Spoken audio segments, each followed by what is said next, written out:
Hola a todos, bienvenidos a Charlas con Mike. Yo soy Mike y hoy es un episodio bastante especial porque normalmente nosotros estamos enfocando este documento hacia lo que ha venido siendo el desarrollo, la evolución de la escena como tal aquí en Cartago. Y hemos estado hablando pues con los protagonistas, con gente que ha sido testigo aquí mismo del proceso local.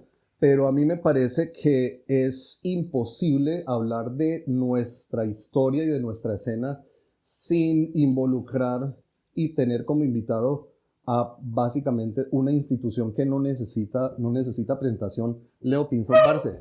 Por aquí está Antonia también haciendo su aporte. Leo Pinzón, todos lo conocen, no necesita introducción. Parce, muchas gracias por haber aceptado la invitación. Esta charlita la teníamos casada desde hacía ya un par de meses, yo creo que un poquito más. Pero finalmente lo podemos hacer y vamos a hablar de lo que nos gusta, vamos a hablar de lo que es el metal y esa incidencia dentro de lo que han sido los procesos aquí en Cartago. Normalmente a mí me gusta, has visto los episodios, a mí me gusta empezar siempre por la historia personal, porque eso obviamente nuestro viaje personal dice mucho. Vos sos modelo 77, creo. Listo, 77. Sí. ¿En qué momento Leo, rodeado de la música del eje cafetero, que esto básicamente nuestra esencia no es el metal, mucho menos en esa época, en qué momento Leo queda impactado de alguna u otra forma por estos géneros que son tan ajenos a lo que normalmente se estaría escuchando acá? Bueno, Miguel, hombre, permitidme en primera instancia responder al saludo, a la presentación tan bonita que me haces.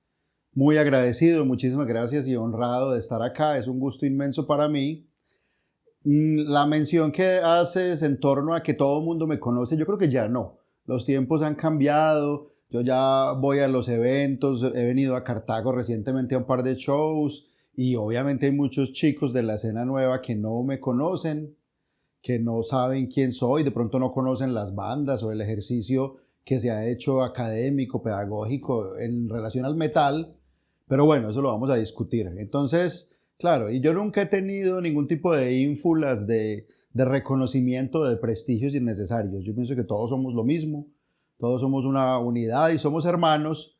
Y sí soy de Pereira, como lo mencionas, pero he estado muy vinculado con Cartago, muy conectado. Recuerdos hermosos de los 90. En los 90 yo mantenía acá cada 8 días. Ahorita discutiremos profundamente. Claro. Y respondiendo a la pregunta, viejo Miguel, bueno, yo empecé a escuchar metal en el año 1987 y tengo un recuerdo o una memoria explícita de ello porque yo empecé a los 10 años de edad.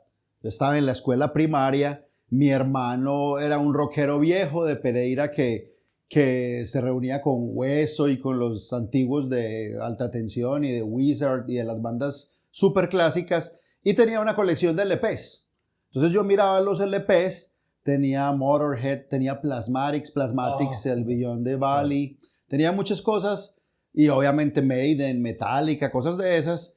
Y se reunía con estos locos viejos que ya son sesentones, ya están bordeando los 60 muchos. Germán Hueso de Tránsito Libre es modelo 66, el otro año cumple 60. Sí, señor. Entonces, claro, yo no tuve una época, hermano, ni siquiera de música infantil, ni de ir a fiestas, ni de ir a minitecas. Yo a los 10 años ya me sumergí, me arrojé. Ya estás permeado por el metal. En picada al metal. Las primeras bandas que me lograron atraer, porque eran en español, era Barón Rojo, Ángeles del Infierno, porque comprendía fácilmente, sí. Pero luego bandas como Anthrax, bandas como Metallica, bandas como Slayer, y obviamente Kiss, yo fui muy fanático. Kiss ha sido escuela para todos. Sí. Hace poquito murió Ace Frehley. Sí, exacto. Entonces, ese fue el momento, ese fue el escenario. Pero espérate. A mí me joden porque las charlas, los invitados son muy bacanos, pero es que Mike interrumpe mucho. Y sí, hermano, yo interrumpo mucho, pero es que a mí me parece que se van detalles que son importantes. ¿Cuál fue ese tema que escuchaste por primera vez? Yo tengo en mi recolección a los 7 años. Lo primero que yo recuerdo que haber escuchado que me impactó, el Dark Side of the Moon, hermano. Pink Floyd. Yo decía, ¿esto qué es, hermano? ¿Esto qué es? De 7 años, chico. Vos de 10 años, allá en el 87, con todas estas leyendas al lado tuyo, estos personajes de Pereira que también mucha gente conoce y aprecia, conocemos y apreciamos. ¿Cuál fue ese tema que pronto vos recordás? Puta, yo escuché esto y... De hecho, no, vos haces una referencia muy interesante. Y claro, yo te hablo de los 10 años, porque a los 10 años empecé a coger cassettes, grabarlos, marcarlos y decir son míos. Y a reproducir de manera voluntaria. Y a colocar en una grabadora esos cassettes y los LPs de mi hermano. Y a decir me gusta, escucho y soy esto. A esa edad. Pero antes también. A los 7, 6 años yo me acuerdo de We're Not Gonna Take It. Twisted Sister. A mí me quedó en la cabeza Claro. ese We're Not Gonna Take It. Esa vaina, eso genera un... ¿Viste el arte del álbum del Come On and Play y esto que... Claro, ¿no? Yo en esa época me acuerdo mucho de Fuera de la Ley de Ángeles del Claro. Infierno. Tenía el Sí, Fuera sí. de la Ley en la cabeza. El Master of Puppets también, que no sabíamos absolutamente nada de lo que decía, pero era impactante. Sí. El Master. Sí. Estos fragmentos sonoros que se quedan en la cabeza, que llaman earworms, Ujú. estos gusanos pues del oído, Sí. eran positivos, fueron benignos en mi sentido, en mi percepción, y se quedaron para siempre. Entonces, claro, los escuchaba antes de aceptar o decir abiertamente que me gustaban, Ok. que eran mi mundo, eran lo mío. Ya, como te digo, a los 10 años, más. en cuarto de primaria, en cuarto de primaria, Sí. ya dije, listo, y ya fui al colegio y ya escribí un logo en un cuaderno. Y ya vi un pelado con una camiseta de una banda y me le aproximé a decirle algo. Obviamente me dijo, ábrase de acá, chino, pendejo. Pero ya tenía esa intención. Los cachorros. Sí. Los cachorros del metal. La relación Cartago-Pereira ha sido muy importante por muchas cosas. Los conciertos, la facilidad del elemento musical allá, la casa del rock, los que venían con la música que empezaban a traer, que tampoco era tan fácil acá. Eso es innegable. No podemos no reconocer ese vínculo. Que la ida de los conciertos al Coliseo, todas estas cuestiones de aquí para allá, cuando en esa época ni siquiera había doble calzada y que era un camello viajar y todo esto. No era tan... Era una hora larga, de pronto más. Era mínimo una hora del solo viaje, Sí. Pero ahora en 20 minutos llega uno tranquilamente. Claro. En ese momento vos tenés esa ventaja, por decirlo así, de estar en un medio que a diferencia de nosotros tiene más acceso a eso. ¿Eras consciente en ese momento de esa vuelta? Sí, porque mira que el metal para esa época, en el año puntualmente 87, en el 88, en el 89, era muy, muy fuerte. Yo lo considero porque no había más alternativas que estuviesen ligadas con la rebeldía o con la actitud contestataria. En esa época, cualquier pelado se cuestionaba sobre el gobierno, vuélvase rockero metalero. Se cuestionaba sobre la religión, le admitía el metal. Se cuestionaba sobre la familia, sobre la sociedad y escuchaba la canción de Barón Rojo de los Chicos del Rock, Claro. que decían quieren que se retrase la cita familiar. Entonces, claro, en cambio hoy día un chico se siente contestatario, rebelde, antisistema, ajeno al colegio, a cualquier estructura organizada y se puede volver divinamente reggaetonero. Sí, señor. Y es mucho más agresivo que nosotros. Un reggaetonero que se ve en la calle o un muchacho de otros géneros urbanos o lo que sea, se ve más imponente, más desafiante y más miedoso que un rockero. El rockero ya no inspira miedo, el metalero ya no inspira miedo. En cambio, un reggaetonero con dientes de oro y con Sí. la cara tatuada y con el cabellito así Los y esa gangsta. ropa, sí, da mucho más miedo que un metalero así tenga el anticristo. Claro. Pero entonces estamos hablando del Leo de los 10 años, que en ese entonces por allá no hay ni reggaetón ni esas cosas. Pero sí En está esa esa época, entonces a eso voy. Sí. Listo, que se cortó la idea un poquito cuando vi esa expresión tuya. En esa época el metal estaba muy popularizado. Yo recuerdo los conciertos del Coliseo, los conciertos de Equimosis, de Crionia Man en el 87, de Pestilencia Inquisition. Yo fui a Quiet Riot con mi hermano. Oh, Mi hermano sí, me señor. llevó al concierto de Quiet Riot En el con estadio. Cronos en el estadio. Claro, yo era un niñito y claro, entonces me sentí súper atraído por el cabello largo, por los peludos, por los que se veían como hippies, por un man que andaba en una bicicleta con unos cuernos, por un man que llegó en una moto, asumo que no era Harley, porque en esa época para Sí. que hubiese una Harley, pero Pero una disfrazadita, moto pues, dis- engalladita. Entonces, claro, ese mundo me sedujo. Dije, claro, yo pertenezco a esto, yo voy a seguir en eso. Y mira, ya estamos bordeando los 40 años en ese mundo. Bueno, me hablabas de que la influencia, básicamente por el lado de tu hermano y la gente alrededor, empezás a montar un combo, me imagino, encontrar personajes que están compartiendo ideas afines y decir, bueno, es que este es nuestro género, nuestro convito, nuestro clan, por decirlo así, la tribu que se va armando.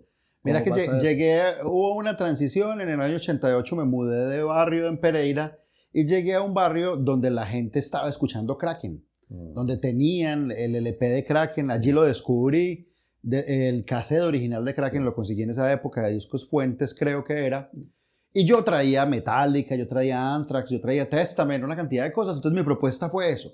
Lo mío fue medianamente bien recibido y un par de chicos comulgaron con lo que yo llevaba y estuvieron en mi cuento, pero muchos de ellos eran Kraken, sino que eran Kraken al mismo tiempo que la fiesta, al mismo tiempo que el baile, al mismo tiempo que otras cosas. Yo me rehusaba. En ese momento me rehusaba, era muy amigo de ellos, con ellos jugaba fútbol o lo que fuera, pero entonces yo sí seguía, en ese momento pues mi hermano viajó, estuvo fuera, empezó a mandarme una colección de revistas de Metal Hammer, de Kerrang, exacto, sí. Empecé a tener RIP, una cantidad de revistas, entonces yo ya trataba de versarme, trataba de mirar, bueno, el man de Slayer se llama tal, el músico de Testament, el músico de Nuclear Assault se llama tal. Que después uno cuenta los asuntos, que es que Mustaine había salido de Metallica y que no hay demás cosas.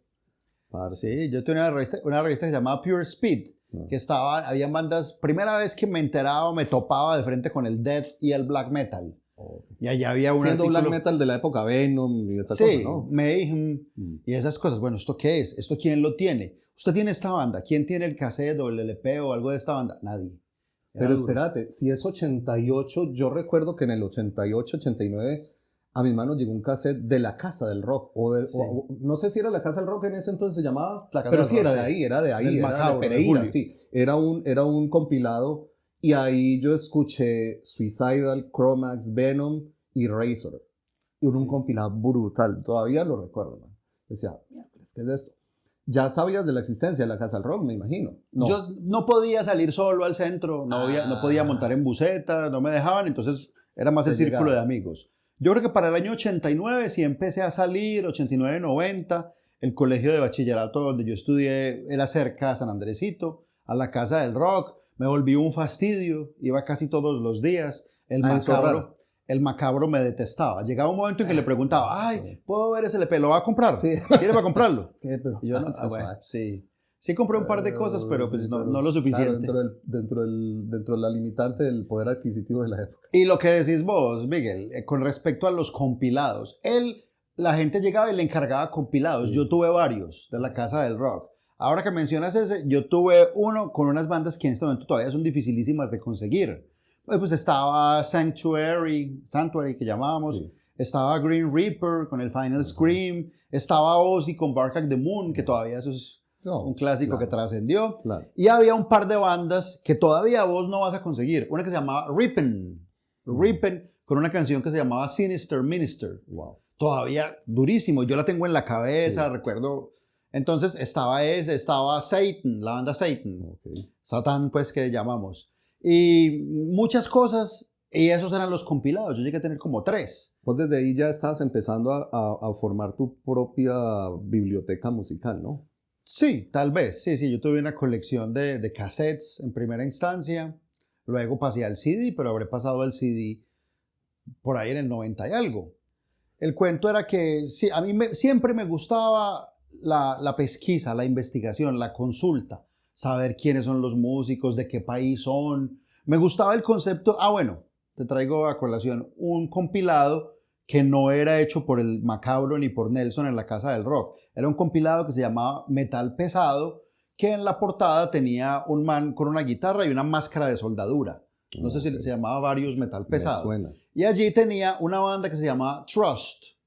No sé si la conoces. Pero estos son los franceses.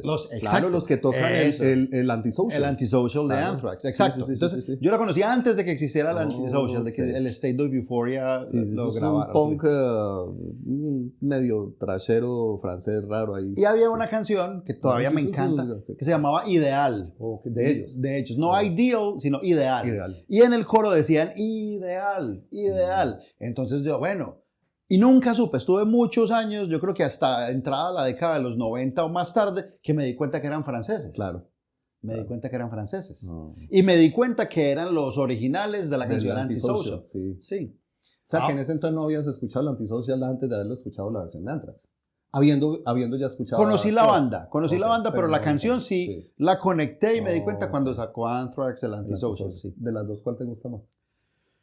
Esta pregunta es compleja. Compleja. No, me gusta más la de Anthrax, porque Sí. Anthrax es una de mis bandas favoritas y la amo con toda mi alma, pero la de Trust es buenísima.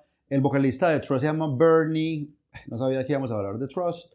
Recordaba el apellido, un apellido francés. No me imaginé Bernie. tampoco que fuera a venir el tema de Trust, porque Sí. poca gente menciona, realmente poca gente, Sí. yo creo que incluso tienen claro ese asunto. Porque dirán, Social Anthrax, pero realmente. Hay una canción, tiene pocas canciones en inglés. Hay una que se llama Paris is Still Burning. París aún se está quemando. Y es muy interesante. Es muy buena y la música y la voz de este tipo es increíble. Ese enfoque hacia la música, vos, ¿cómo lo haces personalmente? Porque está la persona que le gusta escuchar por el desfogue, está la persona, vos decís que va más allá y empieza a hacer esa investigación, y está la persona que se quiere involucrar, que finalmente vos también estás ahí metido ya como músico y como creativo, empezando a generar el tipo de contenido que es más relacionado con lo que es el género. Porque yo puedo pensar que yo voy a hacer música y lo que trato de hacer es generar unos sonidos que sean acordes al estilo, pero que de pronto lo que yo tenga realmente no tenga tanta profundidad por mi falta de contacto íntimo con estos procesos. ¿Cuál es ese proceso tuyo allí? Yo creería que muta, cambia a través del tiempo. Inicialmente, las etapas pues, formativas es muy sensorial, es muy sentir y disfrutar. Luego quería conocer, quise aprender. Entonces, durante una época, pues en este momento no hago mención o alusión a ello con fines pues ufanarme de nada. Simplemente yo era muy académico y sabía muchas cosas. Mi primera época en la emisora de la Universidad Tecnológica, que yo trabajé en El Péndulo con Carlos Espectro. Claro, yo estuve 10 años por ahí, desde el 2003 al 2014 o 15, más tiempo, con Carlos, acompañándolo en El Péndulo. Entonces, en esa época... Saludo para Carlos Espectro también ahí. Carlos Alberto Muñoz Calle, un gran conocido, gran amigo, un hermano.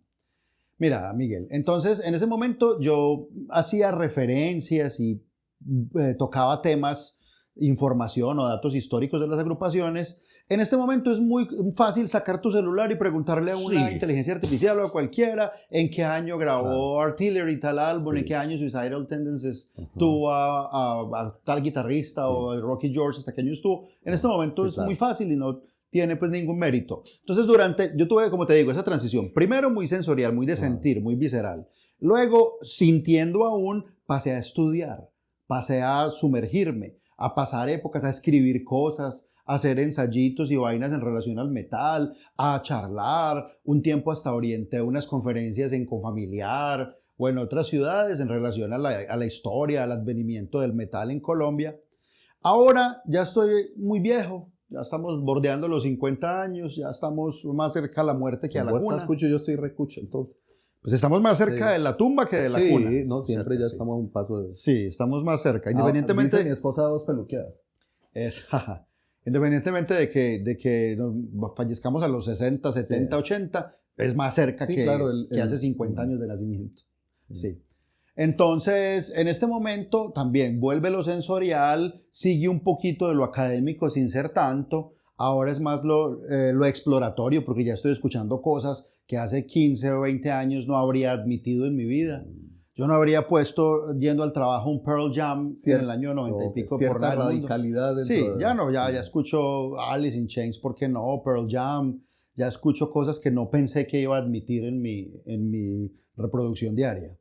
Entonces, como te digo, y ahora estoy más, se podría decir, esto no habla muy bien de mí, o no habla muy bien de cualquier metalero, que sigue siendo algo terapéutico, que tocar, subirse al escenario, ya sirve para alivianar las cargas, para aligerar lo pesado del trabajo, de la vida, de la familia, de las responsabilidades. En esa época no era, cuando era muchacho era algo rebelde y era disfrutarlo como un berraco, pero yo no sabía que me estaba curando. Pero es que siguen siendo procesos de catarsis. Sí. Lo que pasa es que la edad lo enfoca en una perspectiva diferente, pero sigue siendo un proceso de catarsis. Yo creo que siempre, sí, tienes toda la razón. Claro. Sí. Ahora vos te subís precisamente con ese eso, cargado de hormonas, Sí. cargado de energía, uno de 15, 18 años, botándola toda, influenciado, tirando esa energía.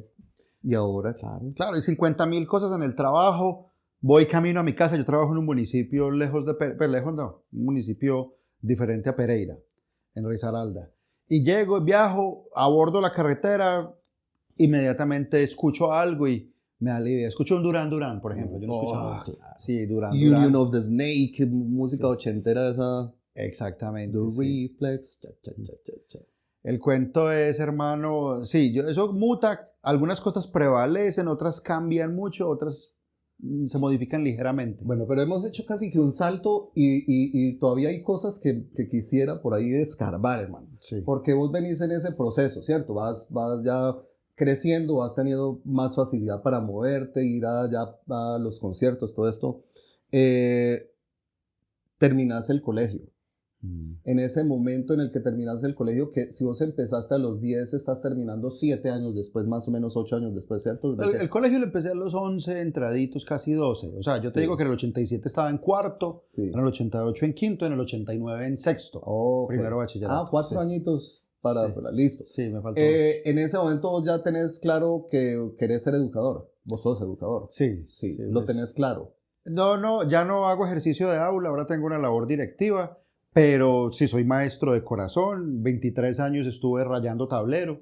Pero en ese momento digo yo, cuando estás Sí. terminando ya tenés claro. ¿Y cómo relacionas eso con tu situación de la música? Por eso, exactamente, allá hay una conexión muy, muy notoria. Y es chistoso, te vas a reír de esto, y cualquiera que vaya a ver esto se va a reír. Pero yo tenía los amigos en el barrio donde vivía y yo les trataba de enseñar cosas de metal. Apréndase los nombres de los músicos de Metallica. Apréndase los nombres y el personaje que representan los músicos de Kiss.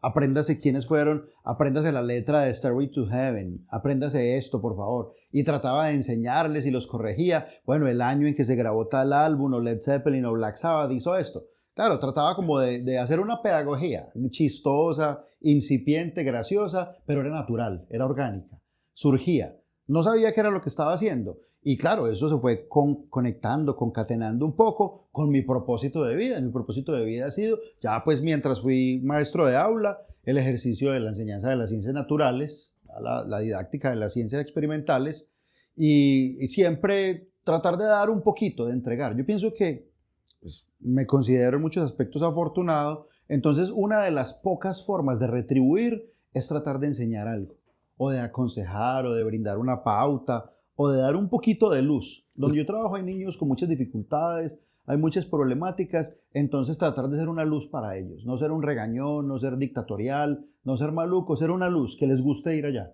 El conocimiento tiene, entre otras, 2 aspectos que a mí me encantan. Y es el primero.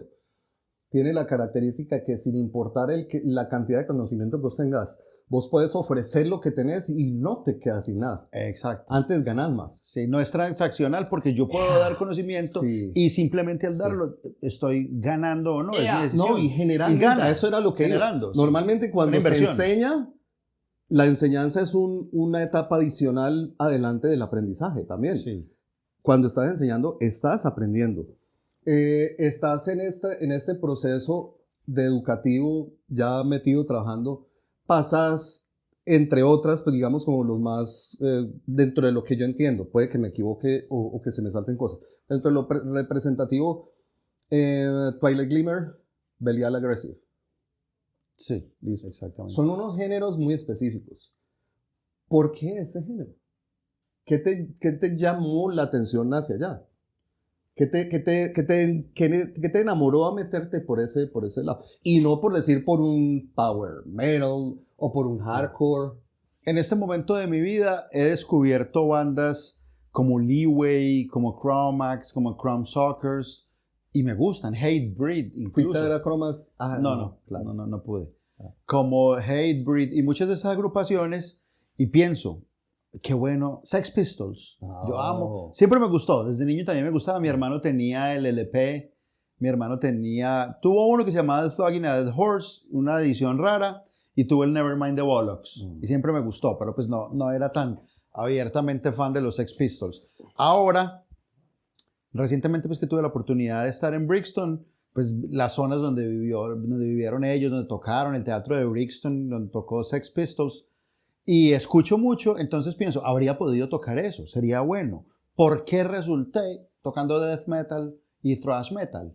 Siempre me gustó el frenetismo, siempre me gustó la fuerza, la velocidad, siempre me gustó el metal directo, frontal y que como un puñetazo llegase pues a barrer con una cantidad de cosas de la vida, del mundo y se reemplaza. O sea, el thrash metal llega así, el death metal llega de esta manera. Entonces me gustó. Ejecuté heavy metal sí he tocado. De hecho tengo una banda tributo con unos jóvenes, con unos compañeros y tenemos una selección de 22 canciones que nadie hace, o sea, canciones muy selectas, muy raras. Hacemos Pretty Maids, hacemos parce, Green Back Reaper, to Back, Back Future to Back, World. hacemos Parce, Back to Back, qué- hacemos Y&T, qué Mean chimba de Streak, música, claro. Mean Streak, tenemos Motley Crue, tenemos Stryper. Yo siempre he sido fan de Stryper. Hacemos canciones de Stryper. Vamos a tocar el 31 de octubre ahorita en Pereira. Entonces, claro, yo he tocado heavy metal, he tocado thrash, he tocado death metal. Alguna vez creo que leí algo que hablabas con respecto a eso, Striper, y el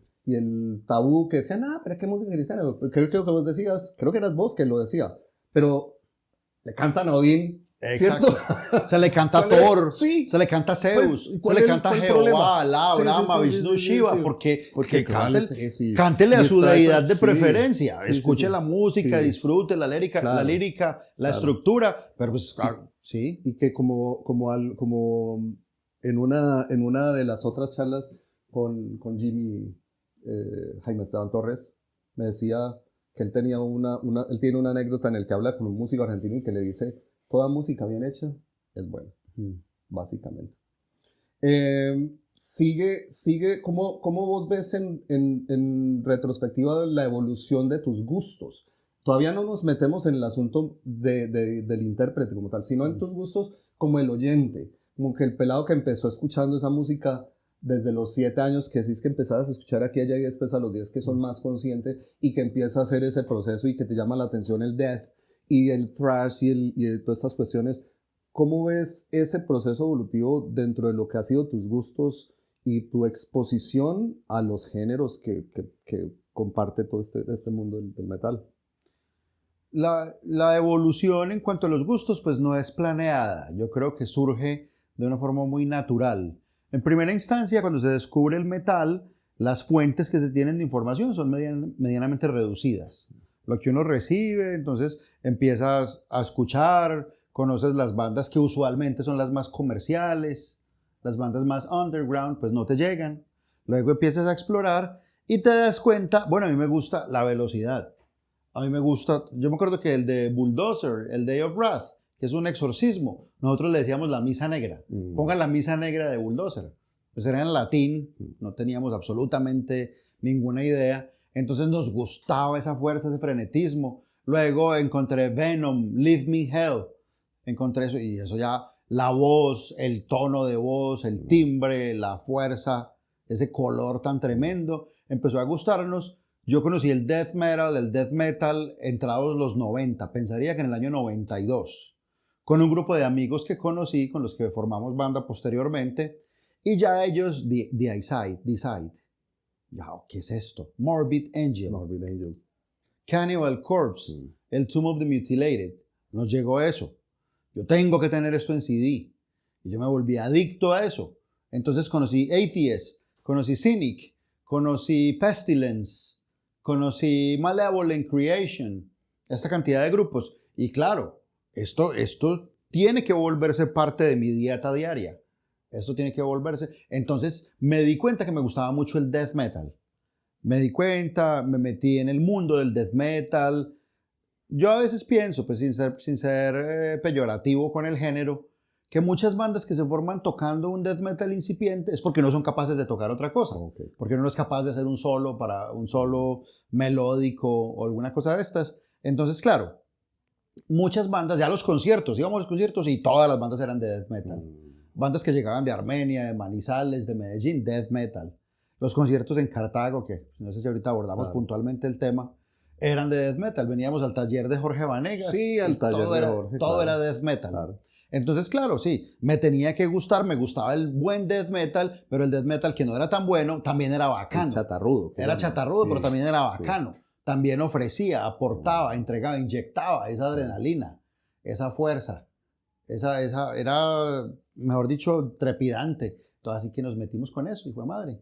Y en este Echémonos. momento, ¿para dónde va la cosa? En cuanto al ser humano, Sí, sí, a la escucha. a la y eso. escucha. Como te digo, pues he ampliado mi espectro musical muchísimo. Todavía no se ha ampliado y no lo digo con vergüenza y he sido muy criticado y hacen chistes con relación a esto. Yo todavía no escucho música tropical, ningún género tropical. Hace poco, ayer precisamente, no, hoy es martes. Sí, hoy es martes. Bueno, el domingo hubo un concierto de fiesta de rockeros viejos de Pereira, va mucha gente vieja y van chicos y les abrieron espacio a unos amigos, grandes amigos que quiero con toda el alma, que tienen un grupo de parranda, que hacen música de los 50 de Joselito y cosas así. Y obviamente yo siempre los critico, pues si son grandes amigos los puedo Sí. criticar de frente. Sí. Les digo, no, claro, ustedes son unos casposos, una boleta o bueno, pero yo los respeto a ustedes como respeto a una persona con diferente orientación sexual o como respeto a una persona que haga esto. Pero obviamente pues es por molestar. Sí, claro. Tenemos la confianza y es en buen tono pues y chistoso. Y los hijos de madres se pusieron a tocar, yo me hice en la parte de allá y empezaron a llamarme y a decir, Leo, este tema es dedicado para usted, No, Leo. Yo, claro. estos madres son una boleta. Claro, pero porque saben que no me gusta. Entonces mi espectro musical se ha abierto, se ha ampliado, pero retomando y recogiendo cosas de pop, de rock, de lo que llamaban grunge en los 90s, Sí, como te decía ahorita Pearl Jam, estos grupos. Claro, eso ya lo admito, lo escucho. ¿Por qué no? De pronto música de los años 60, balada española y argentina que suena hasta más rock que propia balada. Sí, eso es más tiene pesado. una base, claro. Sí. Y unas voces muy bravas. Y unas voces miedosísimas. Unos músicos muy ásperos también. Aterradoras. Y la base musical también es bien trabajada. Entonces hasta allá me he abierto y pues admito, escucho y disfruto muchas cosas. No tanto, todavía no. Respeto mucho la salsa que es bien hecha o el vallenato, pero no lo escucho, no lo reproduzco, no lo bailo, no hago nada que tenga que ver con eso. Reconociendo también la Constitución Política de Colombia, hermano, el artículo 15, libre desarrollo de la personalidad. Tanto asiste al metalero que quiere bailar y hacer eso como al que no lo quiere hacer. Y ya, yo soy de los que no lo quiere hacer. Entonces no critico, ni tengo problemas, ni reparos, ni abogo por la pérdida de la ciudadanía del que haga eso. No, haga lo que quiera, es problema suyo. Tengo entendido, y me corregirás si me equivoco, pero tengo entendido que vos compartís en cierta forma esas características que tenemos algunas personas. Yo lo digo porque yo me considero dentro de ese grupo. Y por ejemplo, Gene Simmons, Mike Muir, que son personas que están en un medio musical en el que hay un mito de lo de sexo, droga, rock, licor y rock and roll y todo eso, pero tengo entendido que eso es más bien ajeno a estas cosas, ¿no?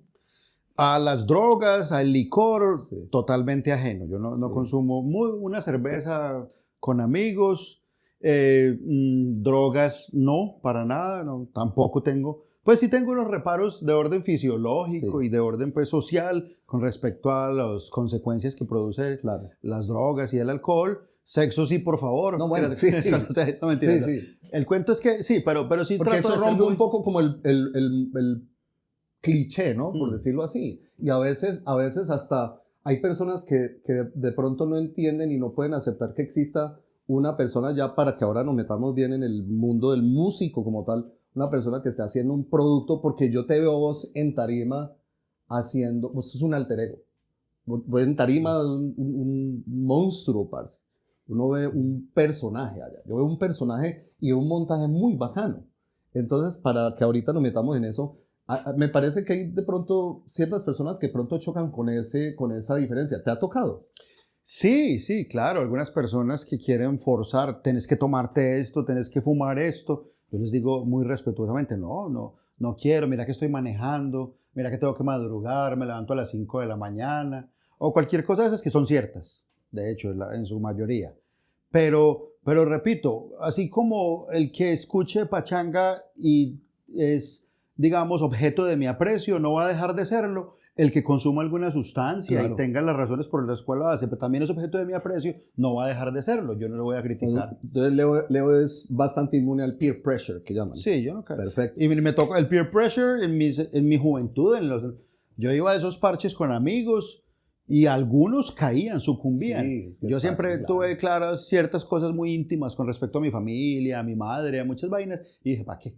¿Para qué si el metal es suficiente? ¿Para qué Sí, si con el metal o con el pogo o claro. con coger a pata a esta gente o con gritar es suficiente? Paso bueno. Suficiente catarsis. Sí. Leo, ¿en qué momento sentís el interés por la música ya interpretativamente? Porque si uno la escucha y todo esto, pero ¿en qué momento decís vos, puta, qué bacano estar tocando un instrumento?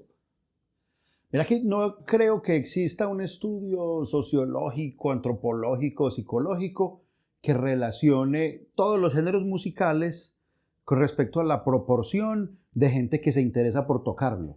Yo creo que en la salsa hay muchos salseros. De 100 salseros, pensaría que 20 de pronto tocan un instrumento o menos. Y algunos tocan la campana Sí, les molestando. gusta, por Les gusta la molestar, campana, claro. pero no la conocen técnicamente, Sí, no saben la forma de tocarlo sí. pues, de manera correcta. Unos 2 o 3 eran bajistas, el resto pianistas y unos cantan. En el vallenato o en el pop, muy pocos. Claro. Yo creería, hermano, repito, no existe ese estudio, al menos no lo conozco. En el metal, por ahí el 90%. Cierto de sí, Sí, cierto de sí. sí. Yo creo eso. En el metal, casi todo mundo sueña, anhela, explora, adquiere el instrumento. Algunos lo hacen con un mayor grado de profundidad, unos llegan y ascienden en esa ruta, otros no llegan nunca, pero a todo mundo le interesa. Todo mundo se motiva con la batería, la guitarra, el bajo o la voz. Yo me atrevería a pensar que parte de eso es ese mismo proceso catártico que uno ve en los músicos cuando empieza, porque uno la escucha y golpea, y cuando empieza a impactarse con los videos o a ver en los conciertos los músicos, ese soy esa que yo tengo que poder hacer una cosa así también. Sí. ¿En qué momento te pasa eso? Bueno, a mí me pasa ya entrado bachillerato. Me atrevería a decir que en el año 92, 91, 92, ya me interesé por tocar guitarra. El apoyo de mi mamá fue muy, muy bonito y fue esencial. Entonces contactamos a John César Noreña, guitarrista de Tránsito Libre, y fui hasta donde John César y empecé a tomar clases de guitarra con él. Yo iba a la casa de él, que era el ensayadero de Tránsito Libre. Allá iba Germán Álvarez Hueso. Sí, que dan Sí, las clases de batería exacto, también allí. y de bajo y de todo, y allá iba mucha gente. Es más, yo los veía a ellos, ellos eran estrellas de rock, Sí, tenían claro. mujeres, tenían Sí, chicas sí, que rockstar, iban, claro. vivían y no, los envidiaba infinitamente. El cuento es, empecé a explorar la guitarra, empecé a tomar clases, habré visto por ahí 6 meses o 5 meses de clases con John César, y ese fue como la introducción en la música. Me gustó, encontré mucha dificultad. Yo nunca fui, lo acepto, un talento innato, un virtuoso, un prodigio, no. A mí me costó mucha dificultad y no fui bueno, no, todavía no lo soy, después de viejo. Pero yo no era una persona que cogiera todo de una y que los tiempos, fui ultra desmedido, tal vez todavía. Entonces, en ese orden de ideas, me demandó mucho esfuerzo, pero me gustó muchísimo. Y años después llegaron los procesos con las agrupaciones que toqué, ya llegó la ejecución, llegaron las tarimas y me di cuenta y validé eso, validé esa postura, me di cuenta que sí era para mí. Entonces el comienzo fue un poquito obstaculizado, bueno, no en cuestiones económicas porque afortunadamente tenía la posibilidad de atender a las clases, más bien en cuestiones como, yo no sé, lo que pasa es que yo veo tanta gente que aprende tan rápido, que coge las cosas tan fácil, que tiene tanto talento. A mí me costó trabajo y yo nunca fui un caso destacable de, mira, De pronto en la voz con el death metal sí logré explorar más y sí recibí cierto reconocimiento, pero como instrumentista no tanto. Ahora ya sé lo que puedo hacer y ya sé lo que toco, ya tengo pues como los métodos y los instrumentos de estudio adecuados, entonces sé qué es lo que puedo hacer. Pero inicialmente, no, de hecho a mí me sacaron de bandas, a mí me sacaron de una banda. Sí, la famosa Soul Edge de Pereira cuando empezó, mi gran amigo Juan Bulla, quien falleció, pues que en paz descanse, tocaba allí, yo toqué con ellos el bajo, yo estuve en la primera formación de Soul Edge y ellos, Soul Edge se desarmó, pretendieron desarmar alguna cosa, a los meses me di cuenta que seguían ensayando y yo no estaba. Entonces fui, ¿qué pasó? Dice, no, hermano, estos manes dijeron que con usted no más. Y yo, claro, me di cuenta que yo no era lo suficientemente bueno, porque ellos sí eran muy buenos y todavía lo son. Y yo era el bajista. Ellos sí eran lo suficientemente buenos y sí eran destacados y siguieron y yo listo. Entonces empezó esa nueva, antes de Twilight Glimmer, fue mucho antes. Entonces ellos siguieron y claro, tuve que comprender que me toca trabajar más duro, me toca estudiar más. Pero entonces, ¿cómo fue el salto de guitarra a bajo? ¿Qué te lleva a eso? Empecé tomando clases de guitarra. Sí. Me gustaba el bajo, pero me parecía más difícil. Mm. Me parecía más complejo por el calibre de la cuerda y por la fuerza que requería. Entonces, ¿Qué guitarra tenías cuando empezaste? una PV Predator. Oh, De hecho, la recuperé. Esa guitarra la vendí en esa época y por ahí andaba. y justo el músico que me la compró, 10, 15 años después, la empezó a ofrecer, lo contacté y le dije, ¿cuánto está pidiendo por ella? Tanto, tenga. Hágale. Y la recuperé, la tengo allí. Ajá. Es una reliquia. Una guitarra muy viejita, pues desde el 92. Imagínate una guitarra longeva. Pero está conmigo, es más por el valor simbólico que tiene. Sí, sí, sí. Sí, todavía la tengo. Mi primera oportunidad para ejecutar en una agrupación fue en una banda que se llamaba Dark Avenger. Espérate. Pero fue el bajo, fue el bajo. Eso. Entonces, ¿cómo haces el salto? Porque, o sea, simplemente dijiste, pues, cojamos el bajo y yo lo agarro. ¿O qué pasó? Sí. ¿Ya habías previamente estudiado un poco? ¿Cómo fue eso? Ya había previamente estudiado un poco, de una forma muy rudimentaria, no sabía, no tenía practicidad de ¿Tenías un ninguna bajo? clase, no tenía bajo, tenía Entonces, ¿cómo guitarra, hacía? Solo tenía la guitarra, pero entonces en la banda ya estaba el guitarrista, requerían era un bajista, entonces me hicieron la propuesta y yo, claro, yo me consigo el bajo prestado, afortunadamente en el ensayadero estaban varias bandas ensayando, entonces había bajo a disposición. Tenía un muy buen amigo bajista, él también me lo prestó, me enseñó algunas cosas. César Conde, un bajista reconocido de Pereira. Entonces pude medianamente incursionar en el bajo y mi primera oportunidad para tocar fue en el bajo y mi primer concierto fue en el bajo. ¿Te acordás que tocaron? ¿Covers Sí. o música propia? Música propia, Ah, era bueno. puro death metal mal hecho como un berraco, pero Vos llegas ahí tal licencia creativa, ya tenía el tema montado y decía, eso es lo que te toca ya hacer. estaban es las esto", y canciones, hágale. me las Sí. enseñaron. Oh, ok. Ya estaban las canciones, las aprendí. Bueno, no, de hecho, yo tuve la oportunidad de tocar con otros amigos en la Universidad Tecnológica, creo que en el mismo año 92 o 93. Mm. Solo tocamos 2 canciones. Ese fue un asomo por un concierto porque pues teníamos un ensayo mediocre, ultramediocre y tocamos 2 covers. Eso fue antes, como te digo, 92, ponle. Harvester of Sorrow y Countdown to Extinction de Megadeth. Tocamos esas 2 canciones, pero nos fue súper mal. O sea, sabíamos que tocamos mal. Luego fue la invitación que te estoy hablando para tocar el bajo, que fue en el año 94.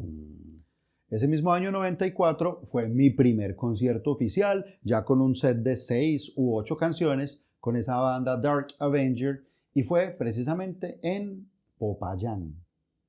Fue en Popayán.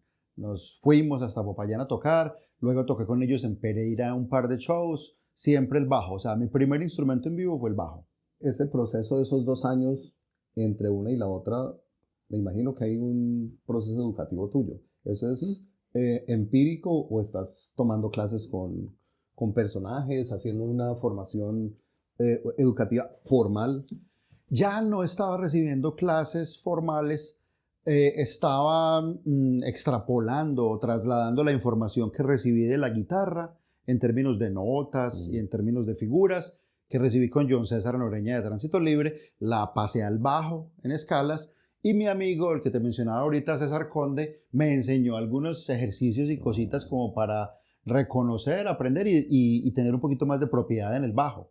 Entonces hice eso. Ya no estaba viendo clases formales, ya estaba de pronto como demasiado reacio o demasiado metalero decir, no, ya con esto aprendo, no es sino practicar, no es sino estudiar por mi cuenta. ¿Desde ese entonces hasta ahora ha sido la misma mentalidad o ha cambiado esa historia? Pues yo no he vuelto a tener clases formales, salvo un tiempo que estudié gramática musical en la Universidad Tecnológica en un curso de extensión. Sí, ya sería el 95 y fue con amigos puntualmente de Cartago que vos has tenido acá sentados. Vos has tenido aquí, con ellos ingresamos a la Universidad Tecnológica, hice el curso de gramática musical, un par de semestres, sirvió muchísimo, pero era gramática general. Entonces utilicé eso y de pronto, pues tal vez, puedo estar equivocado. Siempre tuve claro que yo no iba a ser un músico profesional y no lo soy. Yo soy un músico amateur que lleva más de 30 años tocando. Un músico amateur de 35 años de tener el instrumento en la mano. Pero pues porque me desempeño en otros Sí. ámbitos del conocimiento ya con formación o con academia formal. Pero con el metal siempre fue aprenda, escuche, equivóquese, saque las canciones, lea estas tablaturas o estas partituras. Entonces ya siguió siendo algo empírico. Dejé, sí, lo formal. Y ahora pues es fácil una canción que uno quiere tocar, buscar Sí, en sí, YouTube claro. o buscar la partitura o la tablatura. Sí, ese proceso de crecimiento ya por parte de uno es más simple, por decirlo así. Siempre ya vos tenés todo este bagaje y todo el criterio que has adquirido con los años, todo esto. Y lo cual está mal en términos de lo esencial del maestro de música. El maestro de música sigue siendo esencial, pero uno ya no acude a él. Ya a estas alturas del partido uno no acude a maestros. Hay algo en la cultura japonesa que llama el Isshin Denshin. El Isshin Denshin es la transmisión directa de mi corazón a tu corazón. Eso traduce de Isshin Denshin. Hay un montón de cosas que requiere que uno tenga el sensei, que significa el que nació antes. Sensei significa el nacido antes, o sea, el que lleva años adelante de uno en un camino, que le pueda mostrar todas estas cosas directamente para que uno pueda vivir así. Pero pues ahora es muy complejo eso, obviamente, y lo que vos decís, mira uno un video, aprende el que aprende, el que aprende, el que aprende del video, y pues a veces se distorsiona un poco, pero no deja de ser meritorio que el mismo viaje de uno de crecimiento lo lleve hacia donde uno está. Y hay otro detalle, yo no sé si alguna vez, recientemente por ahí salió una entrevista de Billy Milano, que estaba quejándose de cosas de sus épocas no sé si la viste, de las épocas de Anthrax y todo eso, pero el hombre por ahí cuenta una historia que me gustó mucho y yo la he contado un par de veces, en un toque en el que estaban Metallica y Anthrax y él estaba con su grupo tocando en un bar y él estaba terminando de tocar un cover del Summertime Blues y Cliff Burton se tiró al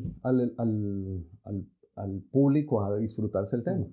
Cuando termina Cliff Burton, ¿escuchaste la historia? No. Termina el Billy Milano de tocar y llega, dice Cliff Burton, se queda mirándolo mientras el man empieza a desconectar, le dice, parce, pues no le dice parce, pero pues digamos en ese viejo, toca muy chimba. Pero tú estás hablando de pronto de Dan Lilker. No. Porque Billy Milano era vocalista. No, pero no estoy hablando de SOD. MOD. MOD es otra historia. SOD es con Dan Lilker. No, esto es antes de eso. Mucho antes. Claro, él está con su banda, tiene una banda de punk. En la que él tocaba antes de cantar. Pero que él estaba ahí, exacto, tocando el bajo, parce. Sí, tocando. Estaba vivo Burton, iban a tocar en un bar. Tenés que pillarte, te voy a pasar el link, esas entrevistas muy bacanas. Y el hombre llega, está desconectando y le dice, pero sí es Billy Milano, le dice Cliff Burton, y usted toca muy chido. Y le dice Billy, honestamente yo no soy bueno, yo soy un bajista promedio. Lo que pasa es que yo me la disfruto. Y le dice Burton, por eso es que toca chido. Claro. Entonces muchas veces yo aprecio mucho los virtuosos. A mí me parece muy bacano ver músicos virtuosos. Pero tiendo a disfrutar más la gente que se motiva tocando, porque transmite esas cuestiones. Y yo eso lo he visto, no te estoy alineando, pero eso yo lo vi viéndolos a ustedes tocando en vivo. Me pareció muy rico eso, lo que te digo, esa transformación que tenés y la manera como tiran el show. Estamos hablando de ese proceso como tal, como músico. ¿En qué momento llega Twilight Glimmer? ¿Cómo aparece Twilight Glimmer? ¿Cómo llegas a Twilight Glimmer, mejor dicho? Bueno, quisiera hacer un paréntesis antes de responderte esa pregunta, Miguel.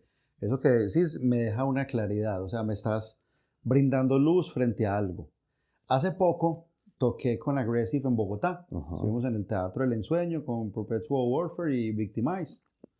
Y resulta que toqué con mucho corazón, con el alma, y al bajar de la tarima se me aproximaron unas personas y me dijeron una cantidad de halagos muy bonitos, muy interesantes. Y yo les dije precisamente, no, yo no toco nada. Yo no toco nada. Yo lo que hago es pegarle a eso como un animal, como un burro, pegarle eso como una bestia. Entonces me dijeron, no, que bajista, que show, que tal cosa. Sí. Entonces yo hago algo que pues, estamos conectados con el público, entonces yo pongo el bajo para que la gente le pegue. Sí. Tenga, péguele al qué bajo, bacán, tenga, claro. péguele. Y me hicieron referencia a eso. Luego me puse a pensar, bacano que me digan eso, yo no me creo nada, es más, no sé, o sea, estoy completamente seguro que yo no soy el super bajista. Pero me puse a pensar, ese show, esa entrega, esa pasión, esa visceralidad, esa vehemencia, es el maquillaje de no saber tocar tan bien. Pero funciona. Y ahora que lo decís vos, que Cliff Burton le dijo a Billy Milano. Entonces, siendo claro, que Billy Milano no es un bajista consumado ni mucho menos. o sea que la pasión es también un mérito. La pasión, claro. También es un mérito. Claro.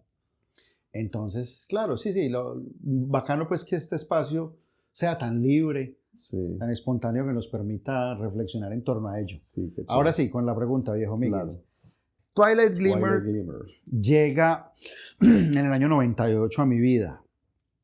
Ellos ya habían formado la agrupación, ya estaban ensayando, el bajista Ricardo Velázquez era el líder, el que había creado la banda, y los guitarristas, pues Adrián Holguín, el baterista, bueno, ya tenían su banda, y habían audicionado, o más bien habían ensayado con varios vocalistas, ante los cuales tenían diferentes reparos.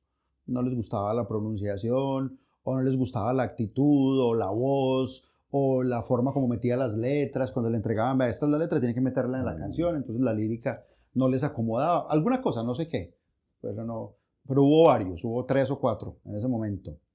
Entonces Adrián Holguín, el guitarrista líder, me abordó en la universidad un día en el galpón y me dijo, yo ya sabía de la existencia de la banda porque pues los habían mencionado en algún momento y ya estaban ganando notoriedad, ya se sabía que eran músicos muy buenos y que estaban haciendo música bien hecha. Me dijo, hermano, estamos buscando vocalista. ¿Cierto que usted vocalizó en una banda de Cartago? ¿Cierto? ¿Usted cantó en Signes?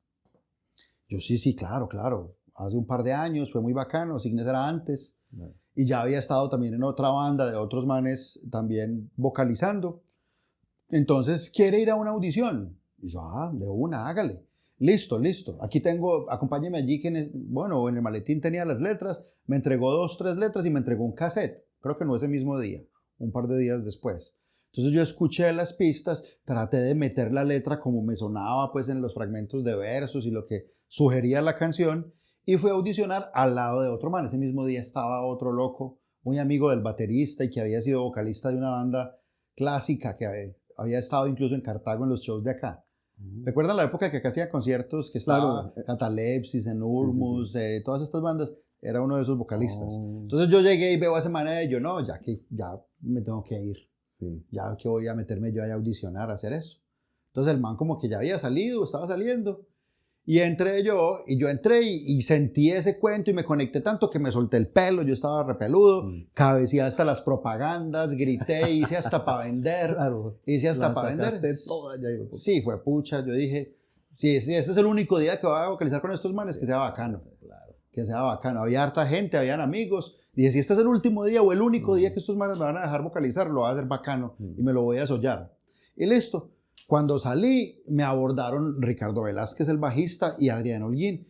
Y me dijo, huevón, marica, de una. Y yo, ¿cómo así? Pero ahí me acaba de estar este loco. Dijo, no, este man cogió las letras y era mirando las letras y cantando al micrófono como si estuviera en una emisora, pues presentando ahí una radionovela o leyendo noticias. Lo dicho, se la soya. Sí. Entonces yo, ¿en serio? ¿No me están mintiendo? No, fresco, hágale. Y fijo, pues imagínate, ya es un viaje que viene desde el 98. Puta, claro.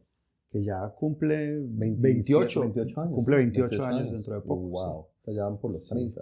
Ya es un viaje largo, sí. Y que así comenzó, eso fue.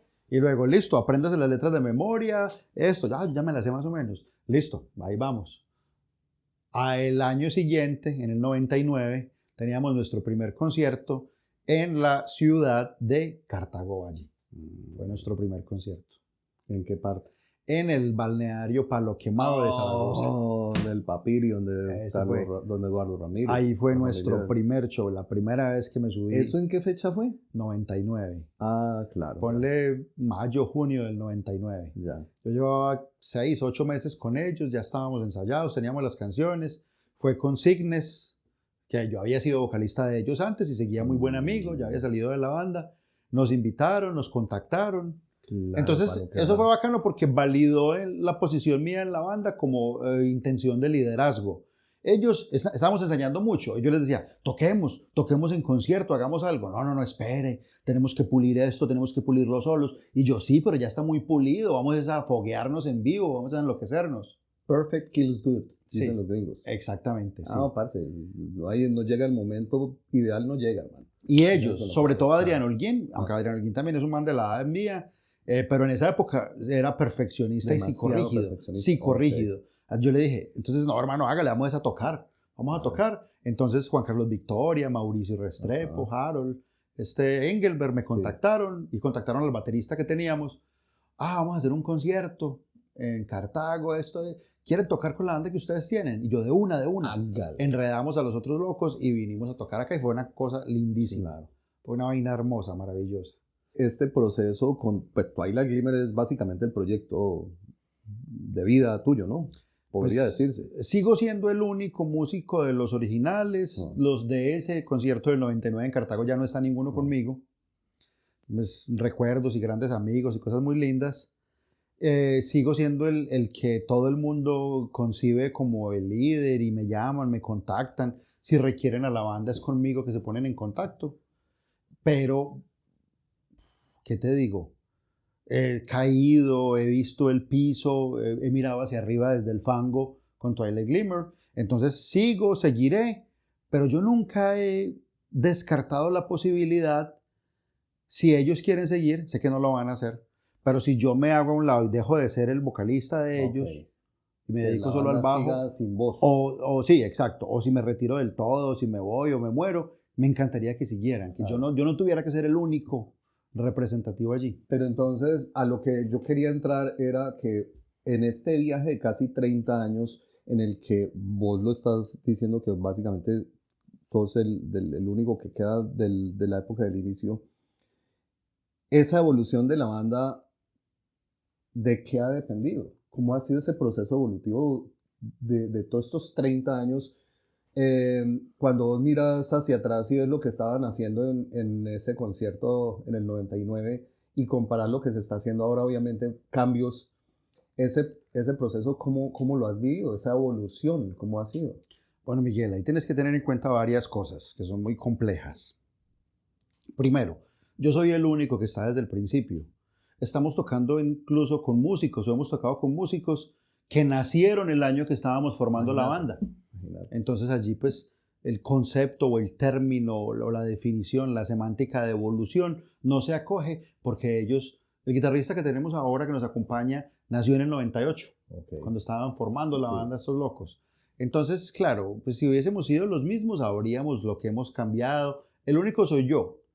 La agrupación ha tenido muchos episodios y muchos capítulos con diferentes músicos. Entonces, en vez de evolución podríamos decir mutaciones. Pues. Mutaciones y transformaciones, cambios durante el tiempo. Claro, la agrupación con la primera formación duró un par de años, grabó un disco, con la segunda formación grabó otro disco, con la tercera formación, estables, te hablo de estables porque músicos transitorios pasan muchos. Sí. Con la tercera formación estable, grabamos 2 discos, giramos, estuvimos en el Rock al Parque, hicimos muchas cosas, salimos del país. Con la cuarta formación estable hicimos otras vainas. Con la formación actual estamos haciendo otras cosas. Entonces, yo no creo en cortarle las alas a los guitarristas, a los músicos que lleguen. Siempre que llegan les digo o les hago saber o les dejo implícito que la banda también es de ellos, que mientras estén en el grupo tienen toda la libertad creativa que quieran, tienen todo el voz y voto igual que cualquiera. Yo puedo ser el más viejo y el baterista que está conmigo ahora, Alex Chatarra, quien también es una persona buen tiempo muy valioso, sí, lleva muchos años también, bueno, digamos 8 años, 9 años, lleva conmigo y el hombre es valiosísimo, pero todos tienen libertad creativa, todos tienen injerencia pues, en las decisiones. Así que cada álbum tiene un sabor distinto, un tinte distinto. Obviamente por razones de estudio, por razones de presupuesto y por los músicos que estaban allí componiendo. Entonces ellos llegaban con un riff, listo, está bacano, vamos a trabajar eso. Una idea de canción, hágale, montemos esa. Entonces, un tiempo, cuando estaba Juan Carlos Bulla, cuando estuvo Adrián Holguín, sonaba así repleto de solos, súper ultra melódico. Si tú ves el Paradox, nuestro álbum debut, que fue grabado en el año 2000, vio la luz en el 2002, pero se grabó en el 2000. Es un álbum con un color, un tinte, una tesitura diferente, muy lleno de solos, supremamente distinto a lo que fue el Mindos, o a lo que fue el Infested, a lo que fue posteriormente el Indignation. Son álbumes distintos por diferentes guitarristas, diferentes músicos. El único que estaba era yo en todos, pero yo siempre me acomodo con quienes esté. Yo nunca los... Tiene que componer así. Okay. Y las veces que lo he hecho, que le he dicho a guitarristas, mira, yo quiero que compongas algo, mira, estoy oyendo mucho Grip Inc., quiero que compongas un riff así. Ahí mismo. No funciona. Quiero que compongas estilo Fight. Quiero que hagamos estilo Fight, pero death metal. Componer un riff así. Y lo hacen de mala gana. O cogen una canción de Fight y la copian. Entonces más bien digo, no, listo. Hay referencias. Los referentes que tenemos. O sea, yo pienso que Twilight Glimmer es una agrupación que se inspira en 50 o 60 bandas. Si se inspirara en una sola sería una copia. Si se inspirara en 5 sería una tendencia pues muy notoria. Si se inspirase en 10, pues es lo normal. Para mí, traiga cosas de Pink Floyd, traiga cosas de lo que quiera, traiga cosas de Y&T, traiga cosas de Cannibal Corpse, de Dark Funeral, de lo que usted quiera. Desde que suene bacano, desde que lo disfrutemos, nos vamos a equivocar, podemos caernos. Esta canción, con esta canción vamos a hacernos millonarios. Esta canción nos va a rescatar MTV, nos va a llevar por el mundo, nos va a traer $500,000 de réditos. Nada, no le gustó a nadie, fue un fiasco, no la reprodujo nadie. Te he visto con Belial y con Aggressive. Sí. Bueno, Belial en este momento no creo que esté activo o es un tema discutible. Después del fallecimiento de Juan Mora, hicimos un homenaje reciente, muy bonito, muy simbólico, significativo, pero pues no tengo claridad absoluta. Hay planes y propuestas, pero yo pienso que no es para ir a ensayar, no más por ensayar, porque el grupo tenía un guitarrista líder que falleció. Entonces, si hay propuestas, si hay shows, si hay cosas, tocamos. Aggressive y Twilight Glimmer sí están vigentes, combatientes, y estoy allí. En Aggressive estoy mientras me requieran, mientras les guste. Eso te iba a preguntar, ¿cómo es ese equilibrio ahí, hermano? Aggressive es un grupo que me gusta mucho, porque yo soy thrash Bay Area, yo soy The Forbidden, de Violence. Estuvieron acá en Manizales. Sí, lloré como una niña, una quinceañera. Te vi las fotos allá. Sí. Sí. Lloré como un berraco. Claro, pues yo soy fan de Forbidden desde los 80s también. Entonces, ellos me convocan, ellos me invitan, ellos me proponen. El bajista original y fundador de Aggressive está en Estados Unidos, Felipe, Pipi Aggressive le decimos obviamente todavía. Él, supongo que tengo el aval y la bendición de él. Ellos tuvieron varios bajistas hasta que un día me propusieron y yo les dije, hermano, yo no soy un teso, yo hago el esfuerzo, páseme las tablaturas, dígame cuántas canciones, deme un tiempito. Afortunadamente me cogieron muy motivado, entonces me aprendí esas canciones súper rápido, fui a ensayar, llevé el bajo, el sonido mío, les gustó mucho, nos conectamos mucho. Como personas ya, yo soy amigo de Lucho, el guitarrista, desde que él estaba niño, desde peladito. Él iba a la casa cuando era un muchachito y yo le mostraba metal. Entonces desde muy niño lo conozco, así que la afinidad, la conexión y la hermandad siempre ha estado allí. La propuesta musical, Lucho también es medianamente psicorrígido porque es un muchacho, ya está viejo, ya cumplió 40 o cumplirá 40 en un par de meses. El hombre es muy bueno, entonces yo pensé que iba a ser más cansón y más exigente, pero o alguna de dos opciones, o di la talla o se acomodó a lo que yo proponía, a lo que brindaba. Entonces no ha sido complejo. Entonces, no, ha sido fluido, orgánico, suavecito, hermano, como por entre un tubo. Bueno, la etapa de Cartago, hermano, ¿cómo es esa vuelta? Madre, apenas estamos empezando, entonces apenas acabamos de porque hemos hecho unos saltos, pero... Sí. No, mentira, no, la cosa es que es muy bacana, es muy simbólica. Yo me sentí una época muy hijo de Cartago. En Cartago, hermano, en mi juventud tuve bandas, tuve ensayos, vine a muchos conciertos, pasaba fines de semana acá, amanecía, tuve novias. ¿Eso fue qué etapa? Mira, la propuesta para vocalizar en Signes, yo ya había sido vocalista de una banda de unos locos de la universidad de death metal melódico, que de hecho sonaba bacano, se hicieron 2 o 3 canciones, y estuvo bien en el año 94, 95. En el año 95 conforman Signes y estaban ensayando, creo que tuvieron varios vocalistas. Y quiero no equivocarme, pero pensaría que fue Juan Carlos Victoria, que fue buen amigo, que éramos muy cercanos. Me propuso, me dijo, estamos tocando death metal, tenemos esta propuesta, ensayamos en la escuela donde mi mamá enseña, los sábados, ¿quiere caer y probamos? Y yo, listo, caí, probé, y obviamente a mí me gustó mucho y asumo que a ellos también. Claro. Asumo que a ellos también. Entonces formamos esa primera formación, esa primera alineación de Signes. Tocamos acá en Cartago en un par de conciertos muy bacanos, en bares que no cabía un alma, a la gente le gustaba. Fuimos a Popayán también, particularmente. Hubo un concierto en el 94, 95 ya, 95, 96. En Popayán, estuve un tiempo con ellos. No recuerdo exactamente por qué salí. Yo creo que fue algo del tiempo. Algo Pero en buen rollo. Sí, en buen Siempre en rollo. buen ¿no? rollo. Siempre. Mi rollo con ellos, bueno, esto es público. No, yo trato de ser muy abierto. Mi rollo con ellos siempre fue bonito, siempre fue muy bacano. A Juan Carlos Victoria lo quiero con el alma, como un hermano, a Harold Mauricio, a Jara, a Héctor Jara y a Engelbert. Yo sentí que el rollo de ellos conmigo en algún momento no fue bacano, ya como alguna cosa habré dicho, a veces se me va la mano, a veces excedo y desbordo un poquitico las cosas. Me pasa lo que vos me decías ahorita, a veces será que tengo un poquito de Asperger o alguna cosa pues que no valoro o no reconozco las líneas divisorias y se me va la mano y soy muy jetón. Es complejo encontrar ciertos filtros. Sí, entonces no sé exactamente porque no lo puedo decir, pero sentí que el rollo de ellos hacia mí ya no era tan bacano. Ya ellos pues no disfrutaban, porque el tiempo que lo disfrutamos sé que fue mutuo. Yo me quedaba durmiendo donde Juan Carlos Victoria, yo me quedaba durmiendo donde Harold Mauricio, nos enfarrábamos todo el fin de semana, salíamos con viejas, hacíamos de todo acá, ensayábamos. Yo llegaba los sábados en la tarde, supongo que a las 2 de la tarde, y me quedaba hasta el domingo a las 8 de la noche, hasta el último bus que salía de Cotracol, se llamaba la empresa. Bueno, no me acuerdo. Colectivos. Colectivos del sí, café. Exacto.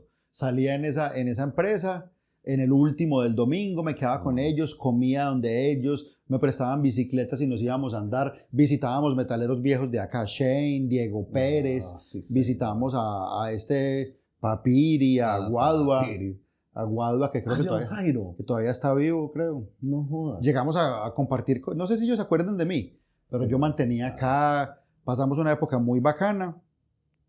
Y fue muy buen rollo, siempre fue buen rollo. La salida mía, repito, asumo fue buen rollo, de mi parte lo fue y siempre lo seguiré haciendo. De ellos noté un poquito de animadversión, noté que se distanciaron de mí, que de la banda, se distanciaron de todas las cosas. Si cometí algún error, si dije algo, si hice algo, pues les ruego me disculpen, porque la verdad no lo recuerdo, no estoy seguro, pero pues sí noté que el rollo se hizo un poquito gris o dejó de ser tan bonito un tiempo. Ahora pues ya estamos muy viejos y donde nos encontramos todo bien. Claro, ya esos detalles que dan por inmadureces y cosas generalmente son Éramos unos pollos, claro, estábamos muy jóvenes. Ese trasegar en la escena acá y allá, ¿qué diferencias veías? Yo creo que en esa búsqueda de tocar metal, un componente importante es la amistad, construir ese colegaje, cofradías de amigos, y aquí se constituyó y aquí me sentía muy aceptado y muy valorado. Me sentía, cosa que en bandas de Pereira de pronto había otras necesidades, otros rigores que yo no lograba suplir, entonces no estaba siendo tan bien aceptado, así que acá me hice hijo de pronto adoptivo, pues putativo. Sí, exacto. Entonces estuve acá. Hubo varias cosas. También formamos una banda de heavy metal acá que se llamó Victory. Ah, claro. De Victory. Con Juan Carlos Victoria. Con Afar, a quien quisiera que algún día invitaras. ¿Vos conoces a Afar? Claro. Ve, ahí está también Luis Fernando, el hermano de... Luis Fernando Victoria fue el bajista. ¿Eso en qué año fue? Ya pensaría que fue más adelante, 97, 98. También los gustos estuvieron mutando. Harold Mauricio Restrepo estaba tendiendo más al death brutal, al grind, al gore, a las escenas extremas. Y yo estaba conociendo el metal melódico. Yo estaba encontrándome a Dark Tranquillity, a In Flames. Sí, tengo esa historia de que ya dice, no, Sí. que incluso Mauro dice, yo me quedo más con este estilito y Entonces para va mí por ahí. eso me gustaba porque recogía elementos del heavy metal, las melodías en guitarra, Sí. las estructuras líricas y vocales con exploraciones diferentes y conceptos distintos, las baterías y todo esto, y los arpegios y las voces femeninas en fragmentos que tenían esas bandas, Nightingales, Dark Tranquillity que te digo, At the Gates. Entonces me gustó mucho y claro, sin abandonar Cannibal Corpse o sin abandonar Broken Hope, pues estaba concatenándome o estaba metiéndome en todo eso.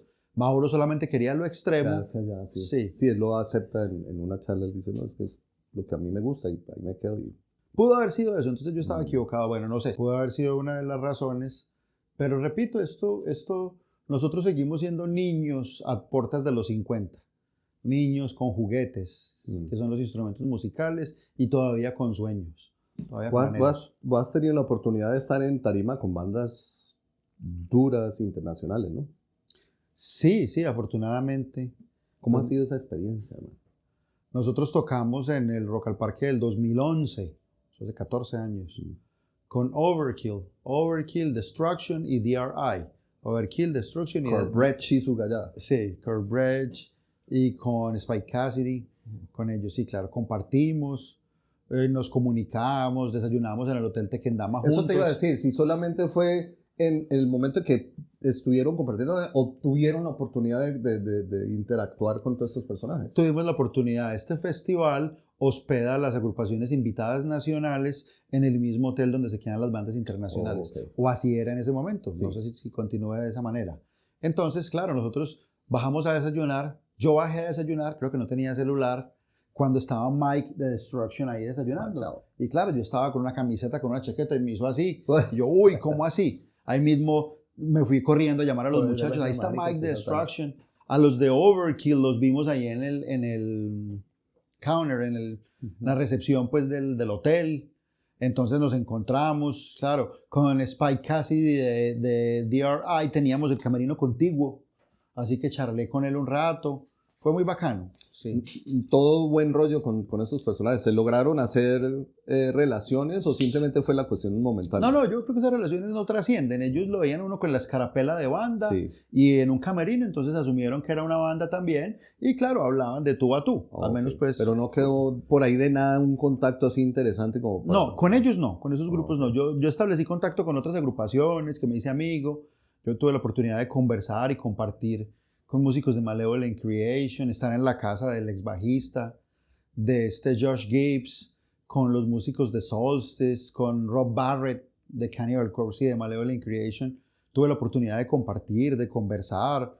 Todavía tengo contacto con los de Atrophy. Yo hice el puente para traer a Atrophy a Pereira, al Festival de Rock, y quedé muy amigo de ellos, del bajista, del vocalista. Y todavía estamos en contacto. Bueno, yo soy amigo y algo muy lindo que me sucedió, que me conmueve pues y me llena de humildad. Obús de España. Nosotros hicimos el primer concierto de Obús en Pereira y hace poquito volvió Obús en el marco de una gira. Sí, hace poco estuvieron. Yo fui como público, estuve en el público y estaba el vocalista Fortu cantando y me hizo una seña y yo, este man se acuerda de mí. Cuando ya dijo en el micrófono, un saludo a mi amigo Leo Pinzón. Así. Claro. Luego me llamó cuando se bajaron. Conversé en camerinos con él y con Paco un rato, con el guitarrista. Y yo, estos manes son una leyenda que desde el año 81, 82 tocan metal. Y se acordaron de mí. Entonces yo he compartido con muchos músicos en el marco de la banda con la que ejecuto y también como persona y en mis experiencias y mi interacción pues así social. Esos logros, ¿sí? Porque cuando la gente monta una banda, siempre está el sueño de salir pues, a tocar en las giras y todas esas cuestiones, pero realmente no todas bandas logran eso. Y la gran mayoría se quedan en la escena local de pronto, o digamos semi-regional, por allí por acá, pero no logran, digamos, esos alcances. ¿A qué crees que se haya debido que vos, dentro de todos los procesos tuyos, hayas podido tener ese tipo de logros con tus bandas? Bueno, primero que todo, pues el metal para mí ha sido muy importante, muy significativo Entonces le he invertido en el plano anímico, en el plano personal, económico también, no tanto, no lo suficiente. Si hubiese podido tener la posibilidad de invertirle más, se me vienen muchas anécdotas a la cabeza. Yo recuerdo que cuando nosotros sacamos el álbum Paradox en el año 2002, hicimos contacto con agrupaciones de otros países, el disco se mandó a España y bueno, recibían 10 discos, se hacía un cambio con el de Dave Rotten, de Abuels, con varias personas y casualmente hicimos un cambio con un muchacho de un sello disquero de Inglaterra, de West Hampshire, se llama el sitio donde él vivía. Y el hombre me cambió como 10 o 15 discos, luego me pidió 30, luego me pidió 50. Wow. ¿Yo qué? Entonces hablamos muy bacano a través de correo electrónico, porque te estoy hablando del 2002, 2003, sí. Ponle hasta 2004. Y me dijo, listo, los discos los he vendido, ha tenido muy buena recepción. El sello se llamaba... Vengan para acá. El sello se llamaba Sinister Realms. Me dijo, necesito que vengan para acá. Estoy cuadrando una gira con una banda que se llama The Enchanted.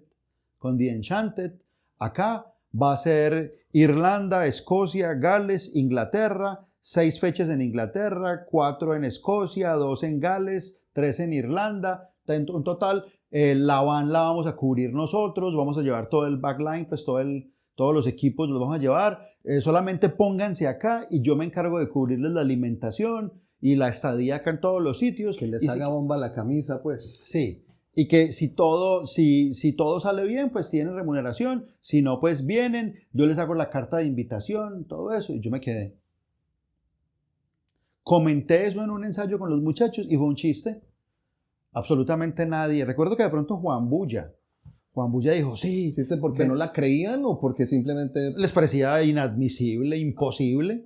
Te estoy hablando del 2002, ponle claro. Más o menos, sí, 2003. Y los músicos que nos acompañaban en ese momento no le hicieron absolutamente nada de... Dijeron, no, el pasaje valía como 6, 7 millones de pesos y de regreso. No recuerdo si había que solicitar visa para las Islas Británicas en ese momento, para el Reino Unido. Pero el caso era que estaba todo ahí listo. Este man me había hecho la propuesta. Y yo les dije, muchachos, arranquemos, volteemos, pidamos prestado, hagamos alguna cosa. Pues no hubo nada de eco. Se rifa un frisbee. Sí. Un frisbee con boleta a $1,000. Eso. No hubo eco. Tal vez es comprensible porque en ese momento pues estábamos muy jóvenes. Claro. Estamos hablando de hace 23, 24 años. Entonces éramos en los mediados 20, teníamos 25, 24 años. Young and naive. Jóvenes e inocentes y sí, claro. Ingenuos, más bien. Sí. Entonces no lo pudimos hacer. O otro par de propuestas, otro par de cosas. Apenas ahora recientemente... Bueno, no, nosotros sí hicimos la primera salida y yo creo que la única que ha hecho una banda de la región a Panamá. Hemos tenido 2 shows en Panamá, en festivales, pero lo que hemos hecho más grandecito, México, Estados Unidos, sí. Cosas, ha sido reciente. ¿Eso ha sido autogestión o ya con management? Ha sido autogestión, pero ha habido muy buena voluntad de la parte receptora, de los promotores allá, ha habido buenas... ¿Dónde crees que radica el secreto de esa autogestión? Porque una autogestión es complicada. Estamos tocando un tema delicado y es un tema que es sensible porque hay muchas bandas nacionales que han viajado. Ya tú ves, recientemente me estaban hablando en Bogotá de un grupo que se llama Siracusa, que ha estado en Bélgica, de un grupo que se llama Info, de una cantidad de grupos que viajan y tocan en festivales grandes de Europa y han estado, pero obviamente ellos se gestionan su pasaje, ellos pagan su pasaje, ellos tienen, es más, para el backing, ese concurso, sí. Claro, ese concurso implica una inversión onerosa. O sea, tú ganas el cupo de tocar y te abren el chance, pero tienes que cubrir eso. Entonces, muchas bandas, yo diría que casi todas o el 99%, exceptuando Masacre, que sí le cubren sus pasajes y está todo, sí. Exceptuando tal vez Internal Suffering, que hacen gestiones muy bien hechas para remunerar sí. A través de porcentaje obtenido por los... No, pero los mismos músicos que tocaban en Internal Suffering, que hicieron las primeras giras, me dicen que llegaban con una mano adelante y otra atrás, arrancados, sin un centavo, y que se habían gastado todo y que muy bacano habían pasado, pero llegaban acá a pasar penurias. Wow. Entonces algunos de ellos Entonces pasados. hay que tener plata. Hay que tener plata y hay que invertir. Hay una banda nacional muy buena con la que he tenido la oportunidad de charlar, con su líder, aunque su líder no me ha contado nada, ninguna infidencia. Su líder es muy serio y muy receloso en ese aspecto, lo respeto 100% y lo admiro sin duda por esa voluntad férrea que tiene. Este muchacho es de hierro, pero músicos que han tocado con él me dicen, claro, tocamos con él, hicimos una gira por Europa, pero nos gastamos un jurgonón de plata. Sí, alquilamos como con 6.000 euros una van, luego gaste plata en esto, gaste plata en comida. 25 millones facilito. Y remunerando y recibiendo 50 euros por show, 20 euros por show y 8 o 10 shows no más. Así que si remuneramos 400 euros después de habernos gastado por ahí 15.000 en total, es mucho. El mismo ingeniero de sonido me comentó, pues esa banda ha invertido más de 300 o 400 millones de pesos en las giras. Y está muy bien, es 100% admirable, no quiero que se lea jamás que yo estoy rajando. Claro. Ojalá yo lo pudiera hacer, Claro. ojalá. Claro. Envidio la parte buena de los shows, no envidio tanto gastar plata, pero sí me encantaría hacerlo. Pero pues yo tengo una responsabilidad, Sí. un cargo laboral que me exige permanencia y contacto directo pues con una comunidad y tengo una responsabilidad que también me gusta, que también amo, entonces pues no me pesa tanto. Si puedo en los diciembres o cuando he podido viajar y hacer unos shows, está muy bien, pero hacer una gira de meses, o sea, negar que se requiere dinero, músculo financiero claro. para pagarle a un tour manager, Claro. para pagarle a una productora o para pagarse los pasajes es una estupidez. Nadie lo puede negar. Ya, o sea, negar eso de tajo es ridículo, Sí, es inadmisible. Se requiere. A menos que vos estés tocando en Masacre. Pero Masacre tiene 40 años de vida artística. O que tengas un producto que la rompió y se viralizó. Y no hay ningún producto. Claro. Digo Info y digo la otra banda que mencioné, no me acuerdo, de Bogotá o bandas nuevas, porque no son los amigos míos y pues no creo que si ven esto, pues, claro. no menciono otras bandas que sí son amigos y sí gente que quiero. Pero esto de pronto es lo que hizo que Mauricio y Juan Carlos y Engelbert en algún momento me odiaran, ser tan jetón. Pero repito. No, pero es decir, pero las cosas por su nombre. Las también. cosas tienen, hermano, exacto, las cosas tienen. Las o sea, se requiere plata, se requiere plata. Sí, ya. sí. Sí. Así es, y los músicos que han salido de esas bandas dicen, me tocó meter tantos millones de pesos y ya.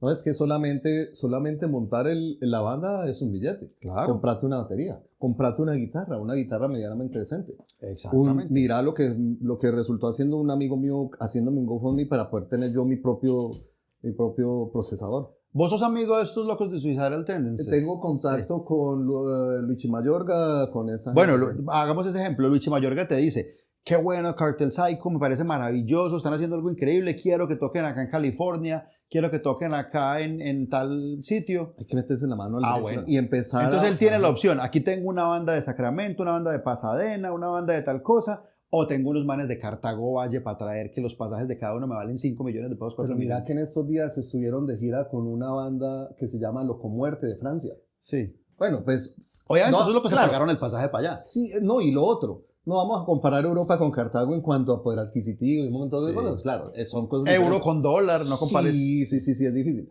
Pero mira que sí hubo, sí noté eso. Pero claro, se requiere solamente pensar en los pasajes y el dinero que implica gestionar la legalidad de la entrada. Porque eso también cuesta un billete. Mucho. Y para ver qué se va a redituar allá. Salvo que, volvemos al punto, que se ha visto enteramente desde el punto de vista empresarial como con un músculo financiero que permita hacer ese tipo de inversión, sabiendo que esa inversión pueda redituar de cierta manera a largo tiempo. Pero ¿cómo? Cosa que sabemos que es muy poco probable que suceda porque si tú miras la venta de CDs o la venta de material, de merchandising o las reproducciones de Spotify o de Deezer o de YouTube Music de cualquier banda, mira lo que se gana es irrisorio. Lo que se gana no recupera ni siquiera un pasaje nacional de un solo de los músicos. Sí, el solo pasaje. No recupera el porcentaje de lo que tiene que poner para la van solo en una ruta en Europa. Bueno, Leo, entonces desde toda llegando a este punto y desde toda esa experiencia personal tuya, vos qué le decís a todos, bueno, yo me incluyo allí porque yo soy una banda emergente, Pues estamos empezando. Cárcel Psycho. Con le decís a toda esta gente que está con ganas de comerse el mundo, que están sacando sus bandas y todo, que dicen, hombre, yo quiero romperla y salir por allí y por allá. ¿Qué perspectiva, no diría qué consejo, porque eso está como muy trillado. ¿Qué perspectiva les pondrías para por lo menos que uno fuera más realista en cuanto a esas metas que se puede... Vos pillaste hace poquito que está el boom de esa pregunta muy similar, se la hicieron a Nergal, el de Behemoth. No. ¿Vos no viste eso? Eso está en furor. No le preguntan qué consejo le daría a los músicos de bandas nuevas y le dice, no formen bandas. Hay muchas bandas. Claro. Ya no hay nada que crear, ya no hay nada que hacer y ya no tienen oportunidad, no formen bandas. No, pero cabe notar que yo no diría eso, jamás. O sea, no, a lo que yo me refiero, él dice eso. Yo diría, formen bandas y hagan lo que se les da la gana. Muy bacano. Pero primero que todo, piensen en satisfacerse a sí mismos, en disfrutarlo. Claro. Si alguien más lo disfruta, así sean 5 amigos que les dicen ustedes son los mejores del mundo, bacano. Si se los dicen 100, 200, 500, mejor todavía, pero no hay problema. Si no se los dice nadie, usted mismo dígaselo, disfrútelo, hágalo por disfrutar. No creo que se vaya a hacer rico. Hay un 0,000001% de probabilidad de que reditúe, de que gane millones y de que se haga famoso. Si usted quiere trabajar por ese porcentaje tan bajo, hágalo, pero hágalo disfrutándolo. Disfrute el ensayo en un cuarto de 4x4, de 16 metros cuadrados. Disfrute el ensayo ahí con 2 amigos y con la novia de un amigo, sentada ahí mirando feo, mirando el celular, esperando que el músico salga rápido. Disfrútelo, cabecee y sóyese eso, y ya. Una persona que estimo y aprecio y admiro mucho, no voy a decir quién, pero la estimo y la aprecio mucho, me mencionaba que un problema de la escena en Pereira es que hay muchos egos. ¿Vos cómo ves eso? Sí, claro, el ego es inevitable. El ego es inherente a la condición humana. Refraseo. Te voy a refrasear porque ya veo para dónde vas. Déjame refrasear. Hay falta de unidad debido a los egos y las envidias que se generan. Pongámoslo por ese lado. Bueno. Es complejo moverse en la escena pereirana debido a esas cosas. ¿Vos qué lectura le das a eso? Bueno, en ese sentido tiene mucha razón. Yo he tratado, he procurado, he intentado ser un referente en relación a unidad. Yo hice un festival que se llamó el Death Metal Fest muchos años, invitaba a todo el mundo. Cuando fui manager de producción de un festival que tenía recursos del Estado, yo invitaba hasta el tuerto y el mueco y al que fuera, siempre y cuando pudiese y cumpliera pues, los requisitos que exigía la Secretaría de Cultura. Yo consideraba que bandas tenían espacio, tenían lugar en los shows que yo hacía, cualquier banda, siempre y cuando tuviera la disposición, la voluntad, no tenía que ser conformada por los mejores músicos o los más amigos. Pero entonces siempre lo sentí así, mucha gente me lo reconoció, pero otra gente no lo comprendió y no lo tomó de esa manera, o lo veía distinto, o lo decía de una manera diferente, no sé. Le garantizo a cualquier persona que cualquiera que haya dicho que yo no admitía en los shows o en las vainas o en la emisora a alguien, nunca habló conmigo, no cruzó una palabra conmigo. Nunca cruzó 2 palabras conmigo. Entonces, en ese orden de ideas, sí, claro, falta unidad. En Estados Unidos, ¿por qué surgió la escena de California Bay Area? Porque eran amigos, vivían juntos, se enfarraban, se prestaban todos, se prestaban músicos. ¿Por qué surgió la escena de Gotemburgo en Suecia? Porque eran parceros, porque Thomas Lindbergh, el de At the Gates, era parcero de todo el mundo y se enfarraban en la casa de él, en la casa de Paul Bailoff de Exodus, hacían las superfarrísimas y eran amigos. ¿Por qué surgió la escena de Tampa, Florida? Porque todo el mundo se iba a la Morrisound, porque hacían los shows, porque en la casa de Phil Fasciana o en la casa de Rob Barrett o de cualquiera de estos locos se reunían, porque les dieron hospedaje a los de Cannibal Corpse que bajaban desde Buffalo, New York y se tenían que quedar allá. Entonces, claro, eso aquí ha pasado, sí pasa. Lo hemos intentado hacer. En el ensayadero que teníamos de Twilight Glimmer, dejábamos quedar y hospedar al que fuera. Cuando llegaban las bandas de otras ciudades, ahí tienen todo. Hicimos intercambio con bandas de Manizales, de Cali, de Bogotá. Hicimos todo eso, surgieron esas ideas y fueron muy bonitas. Claro, lo intentamos. las relaciones interpersonales como un matrimonio, como un noviazgo se deterioran, se fisuran, se agrietan. ¿Por qué? A veces por razones evidentes y sumamente explicables y a veces por razones que uno ni cuenta se da. Cometí un error, pero yo ¿en qué momento? ¿Qué hice? ¿Cómo fue? ¿Qué pasó? Entonces sí, claro. Lo que te decía del ego, todas las personas tienen su ego. Sí, de hecho, el ego es inherente. yo. Claro, Eso es un hecho, eso es innegable. Pero falta de unidad se ha intentado combatir. Y hay sitios de encuentro. Caliche, en Oslo, donde tocaron ustedes el debut de Cartel Psycho. En Rock Plaza. Rock Plaza, sí, antes llamaba Oslo. llamaba. Rock Plaza. Caliche, Rock Plaza es, mejor dicho, un pegamento que nos une a todos. Que es un degenerado y que se emborrache y que ha vuelto. Pero de todas maneras, Caliche es el superglue. No, a mí me sorprendió cuando el hombre me escribió, porque nosotros yo creo que tendríamos 2 meses de haber empezado actividades. Febrero, marzo, abril. Sí, en abril me escribió. En marzo, un mes, parce. Yo, Chino, los quiero aquí en tal parte. Yo, ¿cómo? Si apenas empezando, imagínate. Muy bacano. Claro. Esa es la calidad de persona que es este loco. Sí. Un saludo también para el Caliche. Ojalá algún día podamos volver por ahí. Él no va a ver nada, él no es capaz. Él se ve una película y a los 15 minutos está dormido. Porque aquí ya llevamos un ratico parce charlando. Si no es porno, no se despierta. Ah, bueno. Toca pelotarlo entonces. Caliche la escena de Cartago, vos has podido tener cierto... Bueno, hombre, estuviste aquí un tiempo, pero después de que ya dejaste, digamos, el contacto tan seguido, ¿has podido estar atento o por lo menos semi-informado de lo que ha venido sucediendo acá? ¿O ha sido ya después de eso? Sí, claro, pero recientemente, un par de años acá, ponle hace unos 4 o 5 años, hubo un tiempo en el cual incluso amigos que aprecio, que recuerdo tanto y que llevo tanto en mi corazón, pues estuvimos distanciados muchos años. Con Juan Carlos Victoria pasaron muchos años de cero comunicación. Cuando me lo encontré ya de cabello corto, con hijos. Todo un señor. Todo un señor. Sí. Y claro, era otra persona, pero seguía, reformó, creó Timeless. Con Leo Serna, con Leo Metales. Con el láser, el Rataciega, que también es amigo. Zaragoza Idal. Sí, exacto. Leo Rataciega, que fue uno de los primeros bateristas de Victory.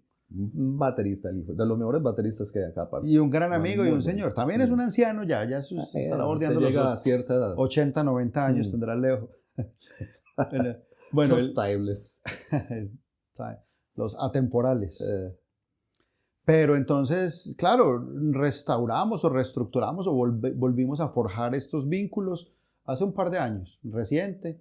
Hemos compartido escenarios, producciones, músicos, cosas. Y ha sido muy bacano, ha sido bonito otra vez, lo cual está muy bien. Volví otra vez a abrazar a Juan Carlos. Pasó una época que yo no sabía si él quería recibir un abrazo mío o no. Me lo volví a encontrar y hola, Juancho. Claro, buen rollo. Como si no hubiera pasado nunca nada. Y supongo que no pasó nada, de hecho. Y yo soy el pendejo que creí yo que pasó. Seguramente.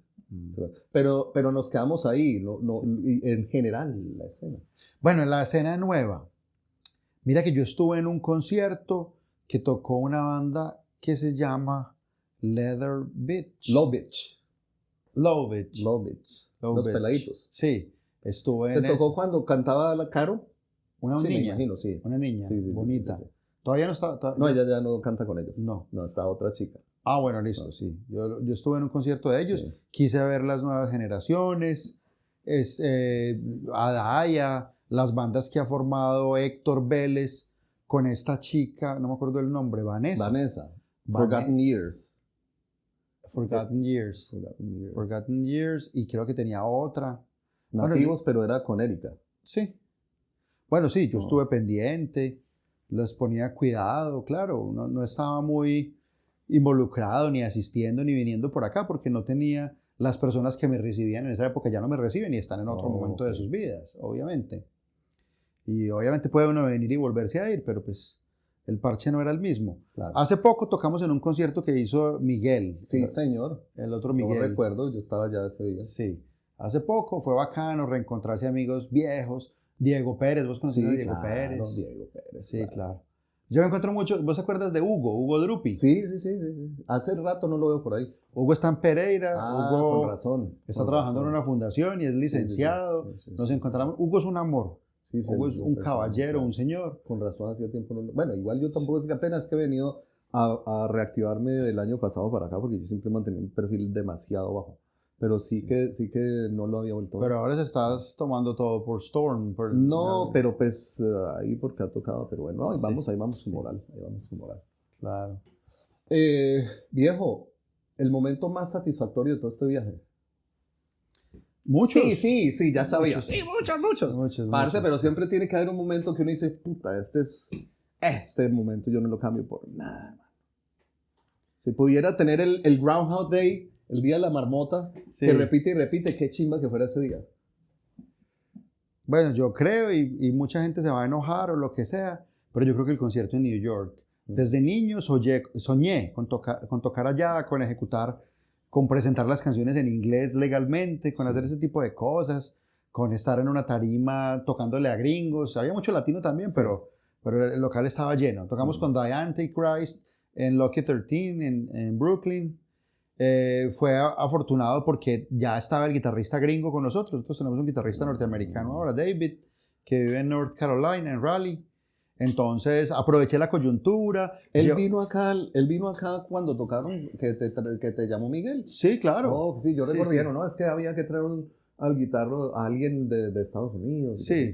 No, el hombre viene, tiene mucha energía, tiene una gran voluntad. Los últimos shows que hicimos en Medellín y en Bucaramanga, o sea, se le dicen las fechas, vamos a hacer. La idea es cuadrar 2, 3 conciertos. Estamos componiendo a la distancia, estamos en contacto permanente. Ahora muy fácil, claro. Pero si vamos a tocar, le decimos, hay 2 conciertos, Medellín, Bucaramanga, Río Sucio, 3 conciertos, venga a tocar en ellos. Entonces el programa se queda 2, 3 semanas, ensayamos para reestructurar y afianzar las canciones y nos vamos a girar o a tocar o a hacer lo que sea.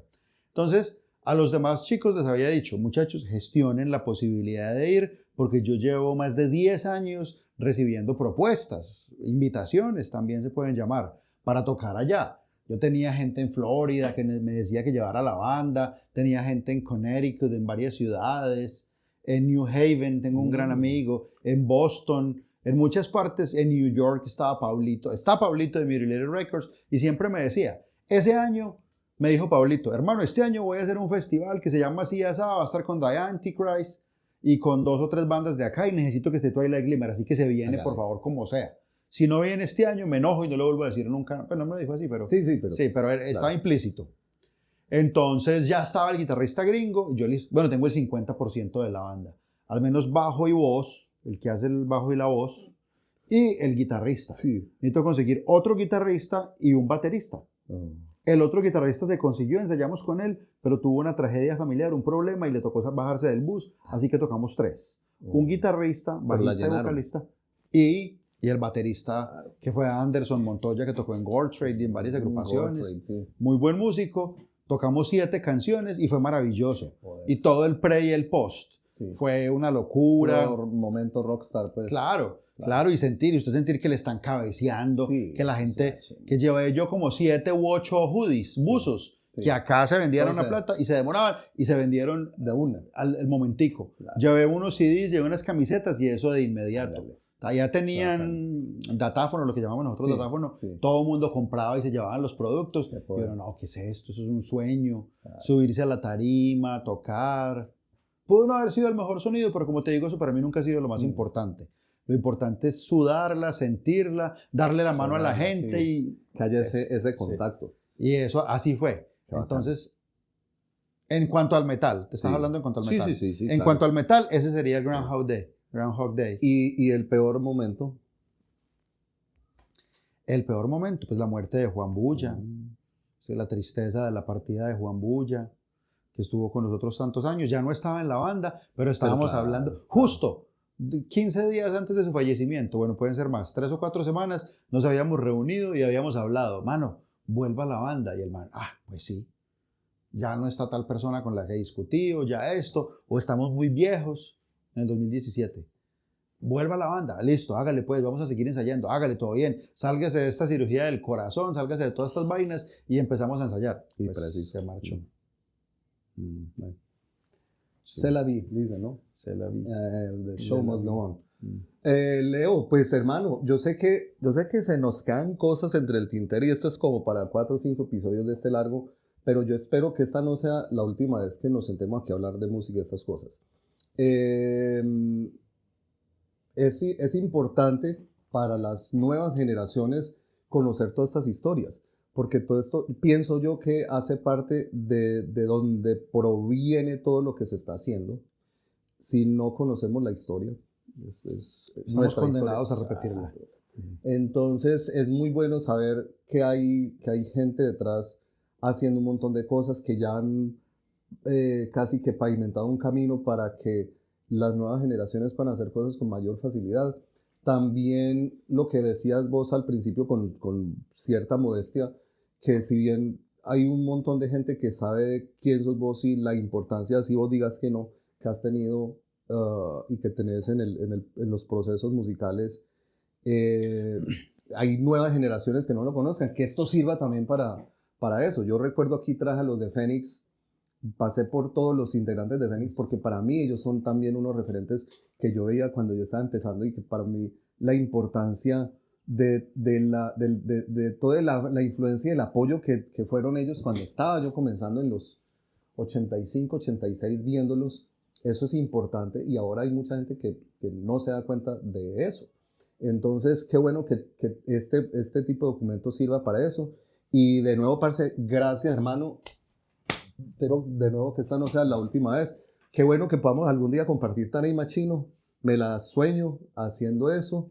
Y para las personas que de pronto no conocen dónde encuentran en redes, en los medios musicales, dónde encuentran el trabajo tuyo. Muchas gracias, Miguel.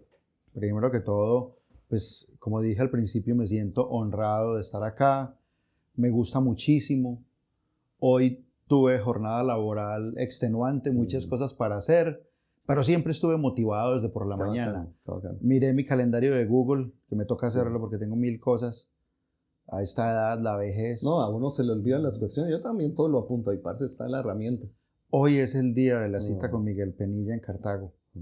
Entonces pensé llamarte en la mañana, pero me dio pena. Yo acabo de llamar no. Luego me escribiste vos y revalidaste la cita. Entonces, desde las 5:30 estoy despierto. Sí. Mira, yo también a las 5 de la mañana me despierto. Entonces me siento supremamente contento. Pienso que tuvimos una charla muy interesante. Obviamente quedan muchas cosas pendientes. Tenemos que hacer el segundo, la continuación de esto. A las personas que nos honran, que nos dan el privilegio de ver, de escuchar y de sentir el podcast completo, pues ofrezco disculpas por cualquier cosa que pude haber dicho y que haya sido mordaz o que se me haya ido de la mano. No es con mala intención, también es que pues, no conozco muy bien los límites en ocasiones. Entonces, en ese orden de ideas, Miguel, te digo que obviamente tenemos que seguir en contacto, ¿cierto? Sí. Y tenemos que planear más cosas. Tenemos que seguir pues trabajando en torno a esto.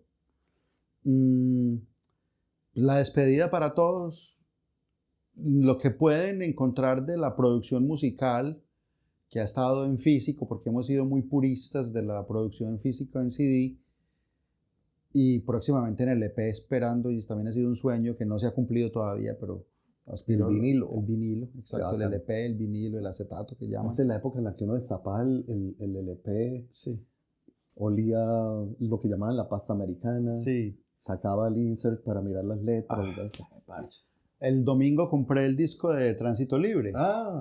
Estuve viendo de los chicos. Esos son el Fénix Pereirano. Sí. Esos son el Fénix Pereirano, fueron los maestros de todos nosotros. Y dije, no, yo tan viejo y tanto que he tronado en esta vaina y tantas cosas y tanta lora que hemos dado. Y no tengo todavía este hijo de madre LP.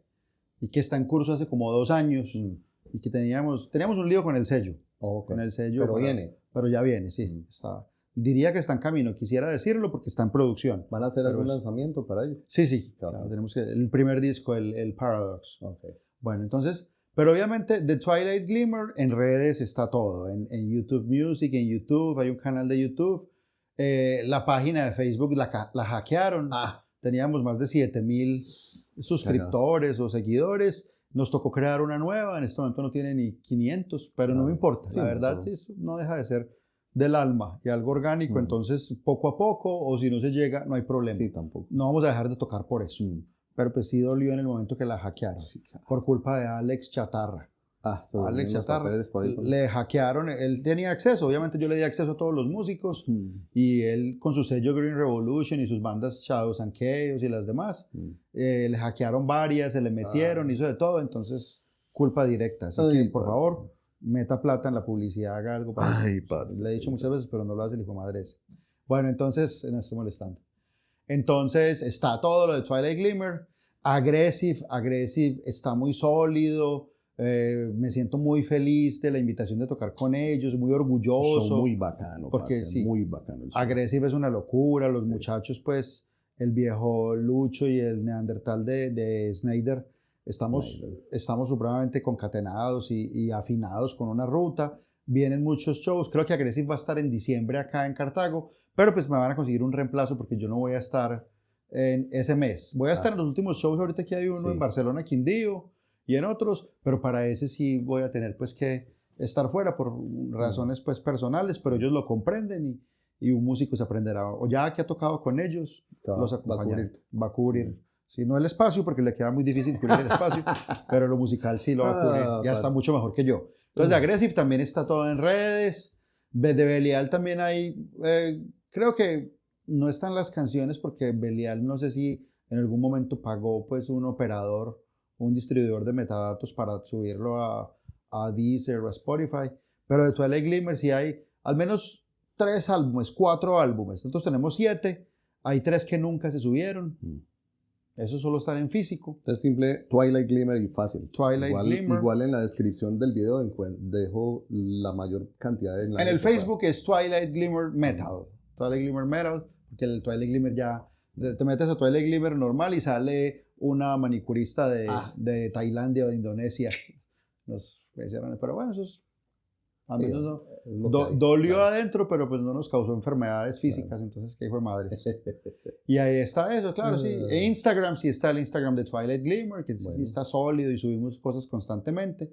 Entonces en redes estamos, pues hay que estar en redes. Claro. Sí. Entonces ya saben, para que estén en contacto, para que las personas que no conozcan, que no creo que sean muchos, se metan para las nuevas generaciones que empiecen a aprender del trabajo que se ha hecho, que los grandes han hecho, así digas que no, que los grandes han ya dejado los grandes, atrás. pero en volumen físico. Eso. Entonces, pues espero que lo hayan pasado tan bacano como nosotros y que les haya gustado el video. Si les gustó el video, ya saben qué hacer. Darle like, compartir con sus amigos, grupos, redes sociales. Si todavía no lo han hecho, suscríbanse al canal, denle click a la campanita, que es la mejor manera de estar al día con los contenidos que estamos publicando y que seguimos. Esto lo seguimos haciendo. Y quise hacer de hecho, esto lo tengo yo pensado desde el día que hablamos, que viniste acá al toque, que esta charla tenemos que hacerla con Leo. Pero por X y motivo no se ha podido hacer, pero al final la hemos podido hacer y espero, vuelvo y te digo, que no sea la última vez que charlemos aquí en este y en otros medios. Y que pues apoyen el canal, que puedan estar viendo todos estos procesos que estamos sacando. Vienen muchas más entrevistas porque hay gente con la que hablar, toda la que quieran. Y de hecho, si ustedes piensan que pueden aportar de alguna manera a este documento, saben cómo me contactan y aquí siempre va a haber un espacio para que compartamos.